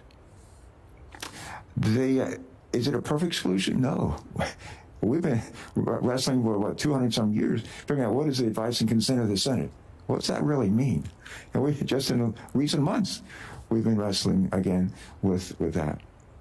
But it's an imperfect solution to a very real challenge. And that is that we're going to have disagreements and we're going to have disputes that need to be resolved. We need some. This is before I was talking about football earlier. In baseball, they call balls and strikes. But the framers, they didn't have baseball to talk about, but they knew they needed somebody to call balls and strikes and to have a system that most people say, well, that's fair and reasonable. Well, we've needed folks judges, federal judges and others, to be able to call balls and strikes. In all these litigation, 61 instances around the country. 61. And they've done that. And some people like the results and other people don't. And I think what I want to, 2 points to make in closing is before I have to go to another meeting. But one of those is at some point in time, we have to say, enough's enough. It's time to turn the page, and let's get about our nation's work. Here this week, and we're just voting on the floor, and people are talking to me about negotiations going on this COVID package, on addressing the climate change and ways that create jobs, all kind of stuff that's in play. Literally right now, it's an exciting time to be in the Senate, and I'm encouraged by that. The other thing I'd say, in the Navy, I was a naval flight officer, later a P-3 aircraft mission commander for a long time, active in reserve, but and naval aviation, especially in P-3 community, you have a job in the airplane on the crew, you have a job on the ground. And for a while, my job was, I was a squadron's air intelligence officer when we were in Southeast Asia. And so I have a huge respect for intelligence agencies, and we got a bunch of them, and really good ones. One of our friends, one of our former colleagues, was a former senator from Indiana, and he ended up as a DNI, Director of National Intelligence, and a good friend of, I think, all of us. And Dan, I talked to him when he stepped down as head of DNI, and I asked him, I said, just talk to me as a friend and off the record, and I guess I'm going on the record, but I said, are you convinced that the Republicans, are you convinced that the Russians were involved in trying to put their hands or fingers on the scales on the presidential elections in 2016? He said, without a doubt they were. And I said, well, there's like 17 or so intelligence agencies. I say, does some of them feel that way? And he said, no, all of us do. It's unanimous. Everybody feels that the Russians were interfering in our election in 2016, and they wanted to change the outcome. And they said they weren't trying to help Hillary Clinton. They were trying to help Donald Trump. And I'm not asserting that they were doing that at his request, but in a way, maybe they were, come to think of it. But there's no question they were involved, and with the purpose was a single purpose, the Russians. And we caught them red-handed. And we've been dwelling on that for 4 years now. We need to get over it. We need to get over it. I respect enormously the work of our intelligence agencies. I think we all do. But we need to put that in the pandemic. We need to put that in our rearview mirror. And if we're ever going to put this pandemic in the rearview mirror, we got to figure out how to provide vaccinations timely, properly, correctly to about 250 million Americans. If we don't vaccinate kids under the age of 7, there's 250 million Americans. We got to get vaccinated not once, but twice in the right sequence. Good record keeping. Got to convince about 30% of people in this country that it's safe to do this. We have to set an example for that. We got a lot of work to do. If we do that, we'll be on our way coming out of this recession and on our way to better days ahead for our country, for the people who really are counting on us. So I'd ask us to keep our eye on the ball. Well, let me close with, Mr. Chairman, if I could. We only have 3 counties in Delaware. The southernmost county is called Sussex County. And there's a town in Sussex County called Seaford, which is famous for being the first nylon plant in the world. It was built in Seaford, Delaware. And they had like 4,000 people working there from World War II up until about 10 years ago. And there's a church close to the plant there. It's a Methodist church. And the minister used to be there as an old guy, Reverend Reynolds, whose son was a Republican state rep and a football coach and a great guy. And Reverend Reynolds, when I got elected governor, he said to me, he wanted to come and sit and talk to me and visit with me and share some thoughts. And I said, sure. And everybody's known in our lives, I'm sure a chairman or ranking member, people that we've known in our lives, they're just wise. They just have a lot of wisdom, and every now and then they share it with us. And he came to meet with me, and he said these words. We had a lovely conversation. I actually had lunch together. And he said to me, just remember this, Tom. He said, the main thing is to keep the main thing the main thing. That's what he said. The main thing is to keep the main thing the main thing. I sat there and I said, what in the world are you talking about? It took me a while to figure it out, but I finally did. And I would just say, the main thing here is to keep the main thing the main thing. And that is, we have this gift, the Constitution, that's not perfect, but it actually puts us on a course for a more perfect union, a more perfect union. Hopefully we're going to learn from these what we did well in this election and what we didn't. And years from now, people look back and said, well, they kept their eye on the ball. They kept their eye on the main thing. If we do that, history will look well in our efforts. So thank you, Mr. Chairman. Thank you to our ranking member, Senator Peters. Thank you. And to our witnesses again, thank you all. Thank you, Senator Carper. And again, appreciate your outreach this morning. I would say the main thing of this hearing is the fact that we need to have confidence in the integrity of our election. And we have to recognize the reality that right now, and quite honestly, for the last 4 years, that hasn't existed. 2016, illegitimate result, resistant. You remember the famous tweet by Mark Zaid. I can't remember that off the top of my head, but something like, coups begun, impeachment will follow. That's what we've been living with 4 years. Different election, different result, different side. And the reality is people have concerns. And I'm just saying these are legitimate concerns. You mentioned the courts. I've acknowledged the process has worked its way to a conclusion. I've got something like 59 court cases. Now, many of these, as Mr. Troups has talked about, some were not decided on the facts. They're just decided and dismissed based on standing, which is, again, that's our process. That's a legitimate decision by a court, but it's not very satisfying for people who have some facts that want to be considered by a court.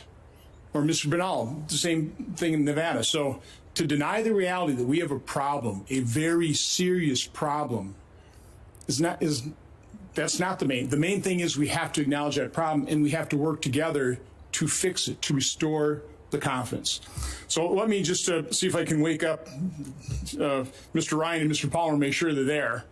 Ask a couple of questions of each of you, and then I'll give all of you the opportunity to kind of make a relatively brief. I mean, this is actually a long hearing for us. I know the Judiciary Committee sometimes goes on long, but this is a long hearing for our committee, and I really do appreciate the involvement of as many members who took this thing seriously. But Mr. Ryan, are you there? Yes, sir. I am. Thank you, Senator. Okay. Sorry about that. I hope you had lunch or something in the interim. Representative Ryan, in our conversations, you were talking about, as Mr. Binnall talked about, your inability to get access to certain things that, I would hope Director Krebs would agree should be transparent, and that those of you having questions about or even challenging results should have access to in order to mount an effective challenge. Can you talk a little bit about that? Absolutely, Senator. As a former chair of an audit committee of publicly traded companies and currently the chair of the audit committee of the public school employee retirement system, the control environment is a critical component of it. Mr. Krebs is referring to, as an example, the security systems, and I don't dispute his comments on that at all. And I applaud the great work that's been done at CISA. But until the entire control environment, that's the tone at the top, has been properly evaluated and documented to where you can have a Six Sigma or lean systems approach that allows you to be able to have this transparent, auditable result, it violates one of the basic principles of any systems of internal controls. One of the things that we tried to deal with the Sarbanes-Oxley bill that I think was done effectively was this concept of control deficiencies, significant deficiencies, and material weaknesses. The absence of the ability to provide a timely audit of that information is problematic. And I would just like to just make this comment. I spent a lifetime as a reserve officer, and so I was also on active duty, either in Operation Uphold Democracy in Haiti, Operation Iraqi Freedom. I helped supervise some of the elections results in Iraq in 2005 after I was called out of retirement. And I would pray that all those sacrifices made by the millions upon millions of people who served in our military to support and defend the Constitution of the United States against enemies, foreign and domestic, would be upheld as well on our shores, so we can ensure the same type of election integrity that we're asking for with transparent, fair, and accurate results can be assured within the United States. We know 44 of the states apparently went off without a hitch, so we have 6 states that we're dealing with. That's a pretty good track record, but unfortunately, when you consider the fact that the 4 of the states were that razor-thin margin close the results of the election could have been in question. I concur, Senator, that most of the results have already been looked at from a challenge from a legal perspective, so it's probably a moot point for the current election, but I pray that the Senate will take up this battle standard and say we need to really reaffirm to make sure that the people have the faith and confidence in our election systems. I try to live by a triangle of faith. The faith is to believe is to have faith, and to have faith is to have trust. Whenever that trust triangle is broken, we will have difficulties and discord will follow. And I pray to God that every person listening to this testimony hears your words and says, let's have a peaceful resolution of all of these concerns that we have so we can get on with business as usual.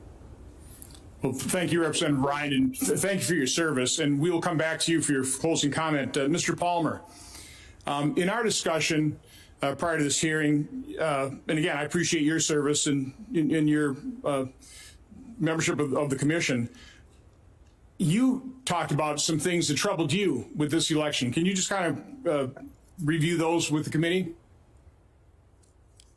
Well, a few of the things that I was concerned about, I think that raised the emotions from the political campaigns. Some of it was the treatment of poll watchers. I believe transparency is a very important thing, and one of the concerns I had was that people need to be treated with respect. I understand as an election administrator that often we are doing our job and we don't believe anybody needs to be watching the process.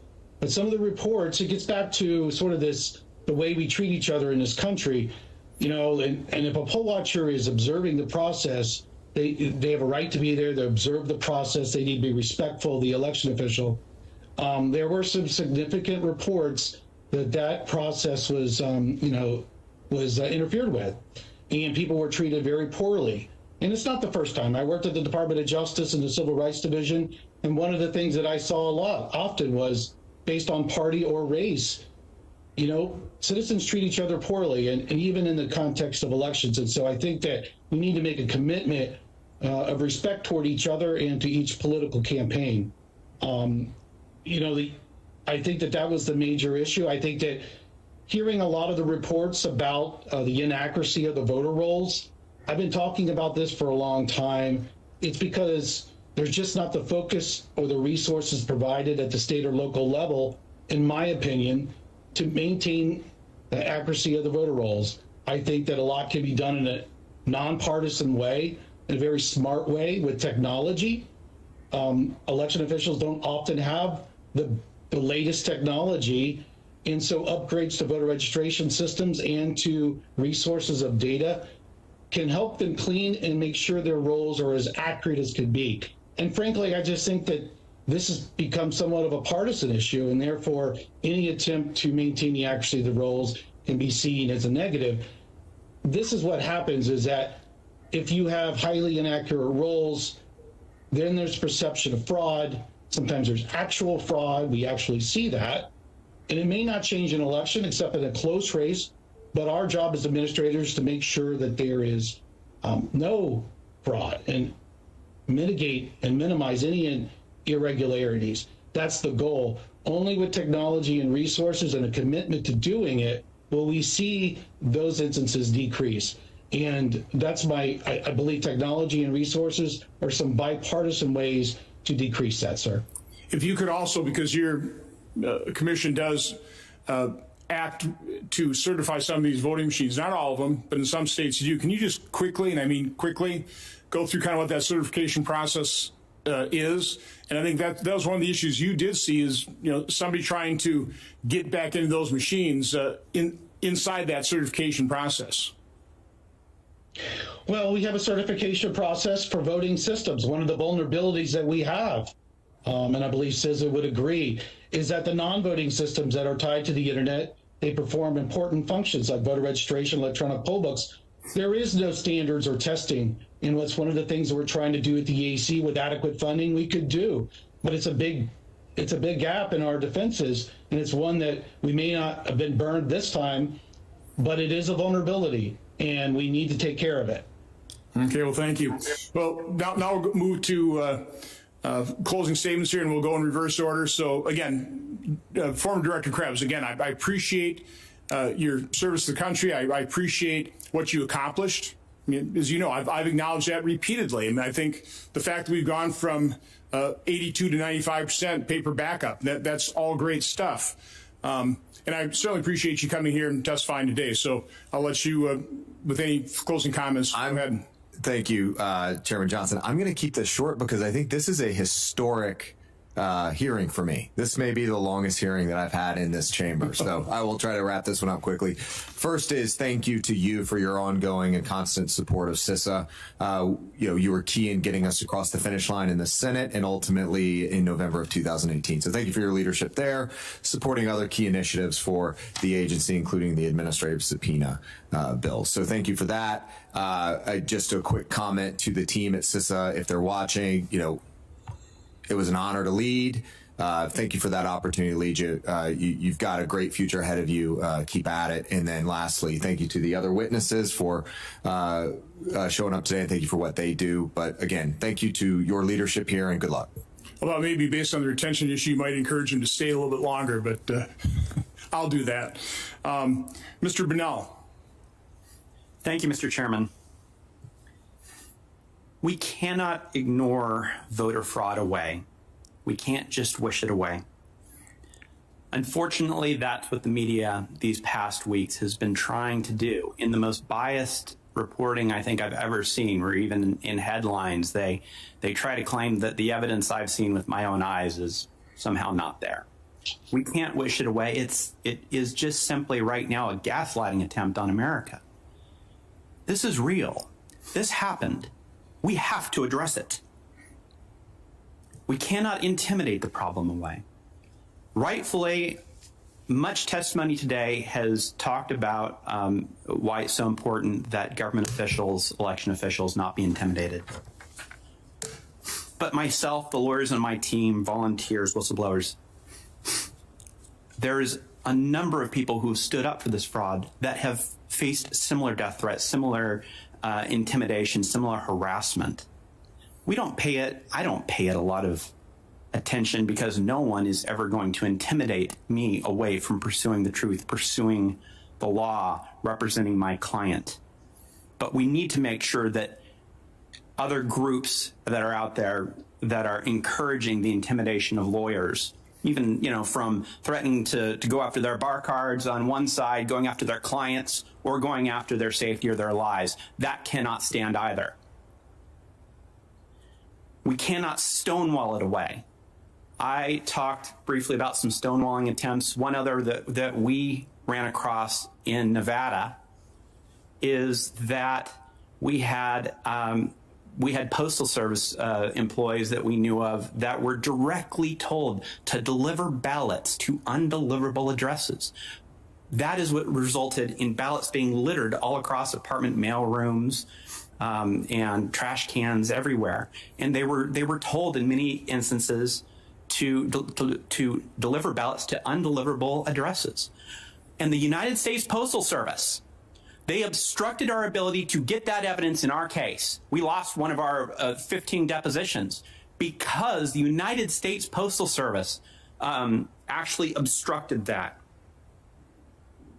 It raises the question with all this stonewalling that we encountered. What do you have to hide? And I think we know in this case what there is to hide. I said in my opening statement that government by consent of the governed is hard to win and easy to lose. That's why it's so important that we take this so incredibly seriously. Senator Hawley told a very important story about his constituents, and I ask all senators to think about their constituents, to think about how you're supposed to tell your constituents to turn out to vote if they don't know that it's their vote that's going to matter, that they don't know that their vote is going to be canceled out by the fraud of somebody else. Their vote's going to be diluted by these irregularities. We can't pretend that this problem didn't happen. It did. This is the United States of America. We don't run from that. We fix it. We have to use every arrow in our quiver to fix it because it did happen. And it's now on all of us to make sure that we fix it. I really appreciate the committee's time and the chairman's time. Thank you. Thank you, Mr. Binnall. Representative Ryan. Senator, thank you very much for candidly your courage in having this hearing. If I could just conclude with these comments. Our nation is at a crossroads. No matter what happens with any of the work that is being done relative to looking at this, since probably about the year 2000, and apparently even went back as far as 1787, although I wasn't there for that particular meeting, shortly thereafter, but not that one. The consent of the governed will determine whether or not they believe in the results of any election. It has gotten significantly worse. It's one of the reasons I ran for office. I was elected in 2016, obviously later in my life. We have to examine the processes from start to finish. CISA has done a phenomenal job in so many different respects, and under the concerns relative to COVID-19, I actually recommend using the CISA standards. And for all the poll watchers, all the poll workers, the directors of election, God bless them for the great work that they've done. By the same token, there's a point in time now where we as a nation have to sit back and say, we have to solve these problems. We have to take a look at the entire process from start to finish and the ability of people to interfere with those election results. The ability of the person to be able to change the system of control so that we can no longer rely on it. I've heard some of the comments today, and I go back to what I heard in 2007 and 2008 when I was a practicing CPA, keeping companies out of bankruptcy, and Meredith Whitney was bringing up the concerns she had about the strength and stability of the banking industry, and she was vilified. Michael Lewis, when he wrote The Big Short, was vilified. The assumption was that no documentation loans were not dangerous. Ignore that concern that both of them had, nothing to be concerned about. Shortly thereafter, there was a triggering event and the housing bubble burst, and the United States was thrust into one of the worst issues that we've had to deal with financially in a long time. Many states are still recovering. I would tell you we are at that seminal moment today relative to the sanctity of our elections that have probably been building since 1787. But now is the time for all of us to sit back and say we need to not vilify one another. And Senator, I applaud you for your willingness to get to an open, transparent basis here. But we need to sit down and do these types of hearings. As much as the Band-Aid being pulled off may be painful, we need to expose these concerns so that people, the 150 million people who voted, can once again feel with confidence that the election process works and their vote mattered. Senator, thank you for your time and for the great work of your entire staff. Well, thank you, Representative Ryan, for your testimony and your service to this country. Mr. Troups. Senator, thank you very much. I want to say that right off the bat that I'm honored to represent the president. I was honored to get the call, but I'm not naive. One of the reasons I was called is because virtually every major law firm in this country and in this city refused to represent the president, not because of the lack of merit of his claims. We've certainly demonstrated there's merit, but because of the cancel culture, because of the environment that has been created by the left that has intimidated lawyers. So they can't be here. They're not here because from the giant law firms, precisely because they were ordered by their management committees and others that you cannot take those cases. And the reason you cannot take those cases is because our clients or the Democrat Party or the incoming administration will remember that and they will hold it against you. That's a sad state of affairs. As a former judge, I was so incensed by that I took the representation. That was the ultimate reason I took that representation. And I've heard a lot today about what went on afterwards, as if these latest threats are coming from the right. Remember why and how this started after the election. We need to have faith in our court system. We have to acknowledge that the court system has been deeply intimidated by the left, just as the lawyers have been intimidated. And that is a sad, sad state of affairs. And I so much appreciate, Senator, that you're holding these hearings, because otherwise, as we're finding out all over the country, these items just disappear. Number two, I wanted to say, as I've said throughout my testimony, that one of the reasons people are doubting the election is because the other side here, the Biden campaign's primary defense is don't hear the evidence. Don't let them litigate. Don't have a court rule on the substance. Let's be honest, that's what's going on. And so that's why the public doesn't trust this outcome. It's not about the president. It's about what the other side is doing to intimidate and force people not to listen, not to take the evidence. I've heard lots of fancy words here today, but if you give transparency, if you let the issues come out, and I've represented Republicans and I've represented Democrats, and at the end of the day, lawyers do their job when it is in the open and we are able to present the evidence. And I so appreciate the fact that you, a non-lawyer, is taking on this task here. But finally, and I have to say this, we had 4,000 people volunteer from everywhere in the country to come to Wisconsin to participate in the process. We had over 2,500 volunteers over a 10-day period take their own time, their own money, come from all over the country. And they came and they attended the recount and they participated.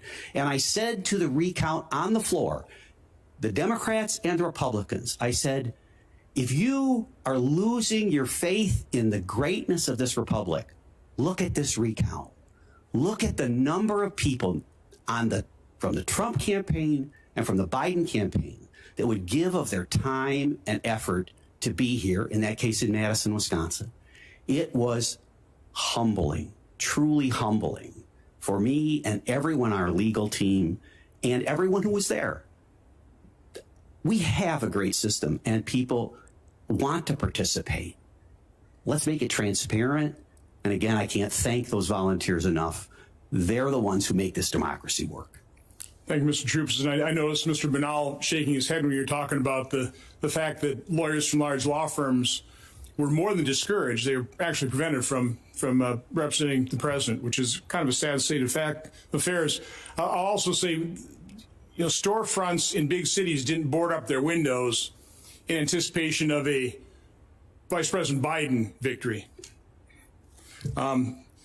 Commissioner Palmer.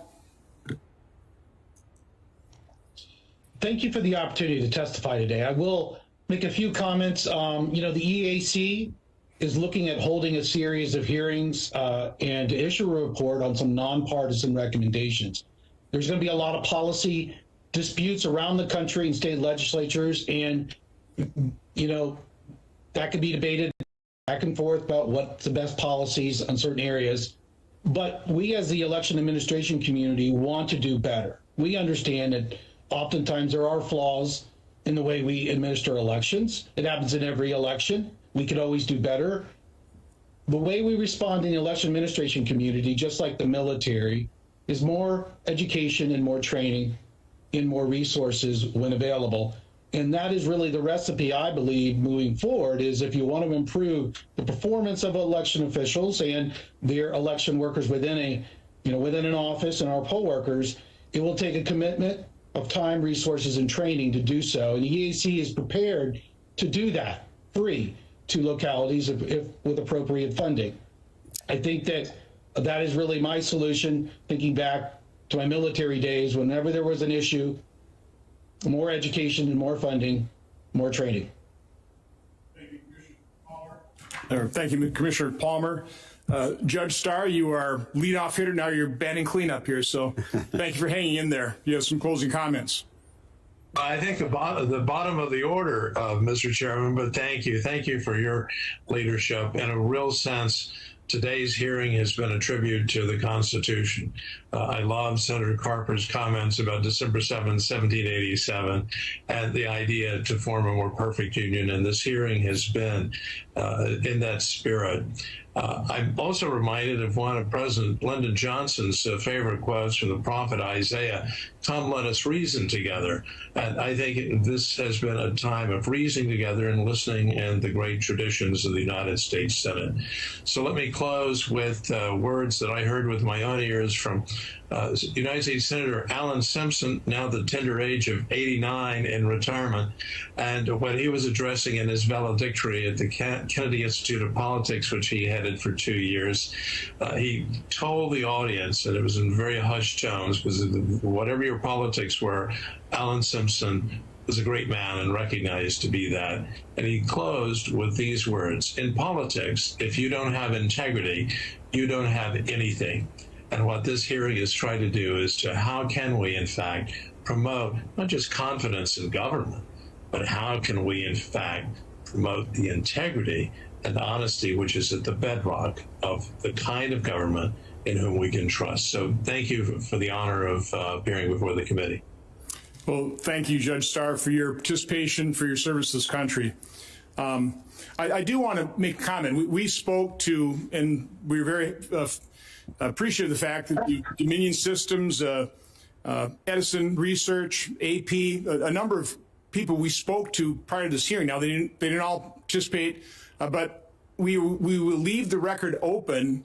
And I encourage everybody we spoke to and people that we didn't, if you want to input information into this record, you've got a couple weeks to do it. And I encourage it. And our staff will look at that and we will vet it. We'll call you. We'll ask questions. This hearing is not dangerous. What would be dangerous is not discussing this openly and frankly with transparency. This is a problem that we have to acknowledge and recognize and solve together. And we're only going to do that with information. So I'm soliciting information. Okay, this is only part of the process. There was oversight before this hearing. There needs to be oversight after this in the next Congress. Hopefully I can work with Senator Carper, who I think we all recognize has done a pretty good job of outreach here and some pretty bipartisan words here. So I'm hoping that's how we can move forward, because I truly think as Americans we share the same goal. We all want a safe, prosperous, secure country, state, community. That's what we want. We want to be able to raise our children in safety and freedom. And the way it works in this country is through participation in the democratic process. So I think everybody in this panel wants to make sure that we have good participation. We encourage citizens to participate. We also want every legitimate vote to count. But we should be every bit in favor of making sure that every vote is legitimate. And that's what this is all about. If we can put the controls in place and actually act on them. It's great having paper ballots, but you have to have access to look at it to give yourself confidence in the current election and moving forward that, okay, this all worked out. Wisconsin's recount, totally honest, our count was almost 100% accurate. Other issues, but again, I think Wisconsin, we got a pretty good level of confidence. So we run our elections right now. I'll just give another shout out to Jeanette Mertens. My county clerk, my clerk of court down of Oshkosh, and I'm sure the vast majority are just like Jeanette. We're in really good hands. So conclude, this is my last hearing. It has been an honor and privilege to chair this committee. Hearing's adjourned.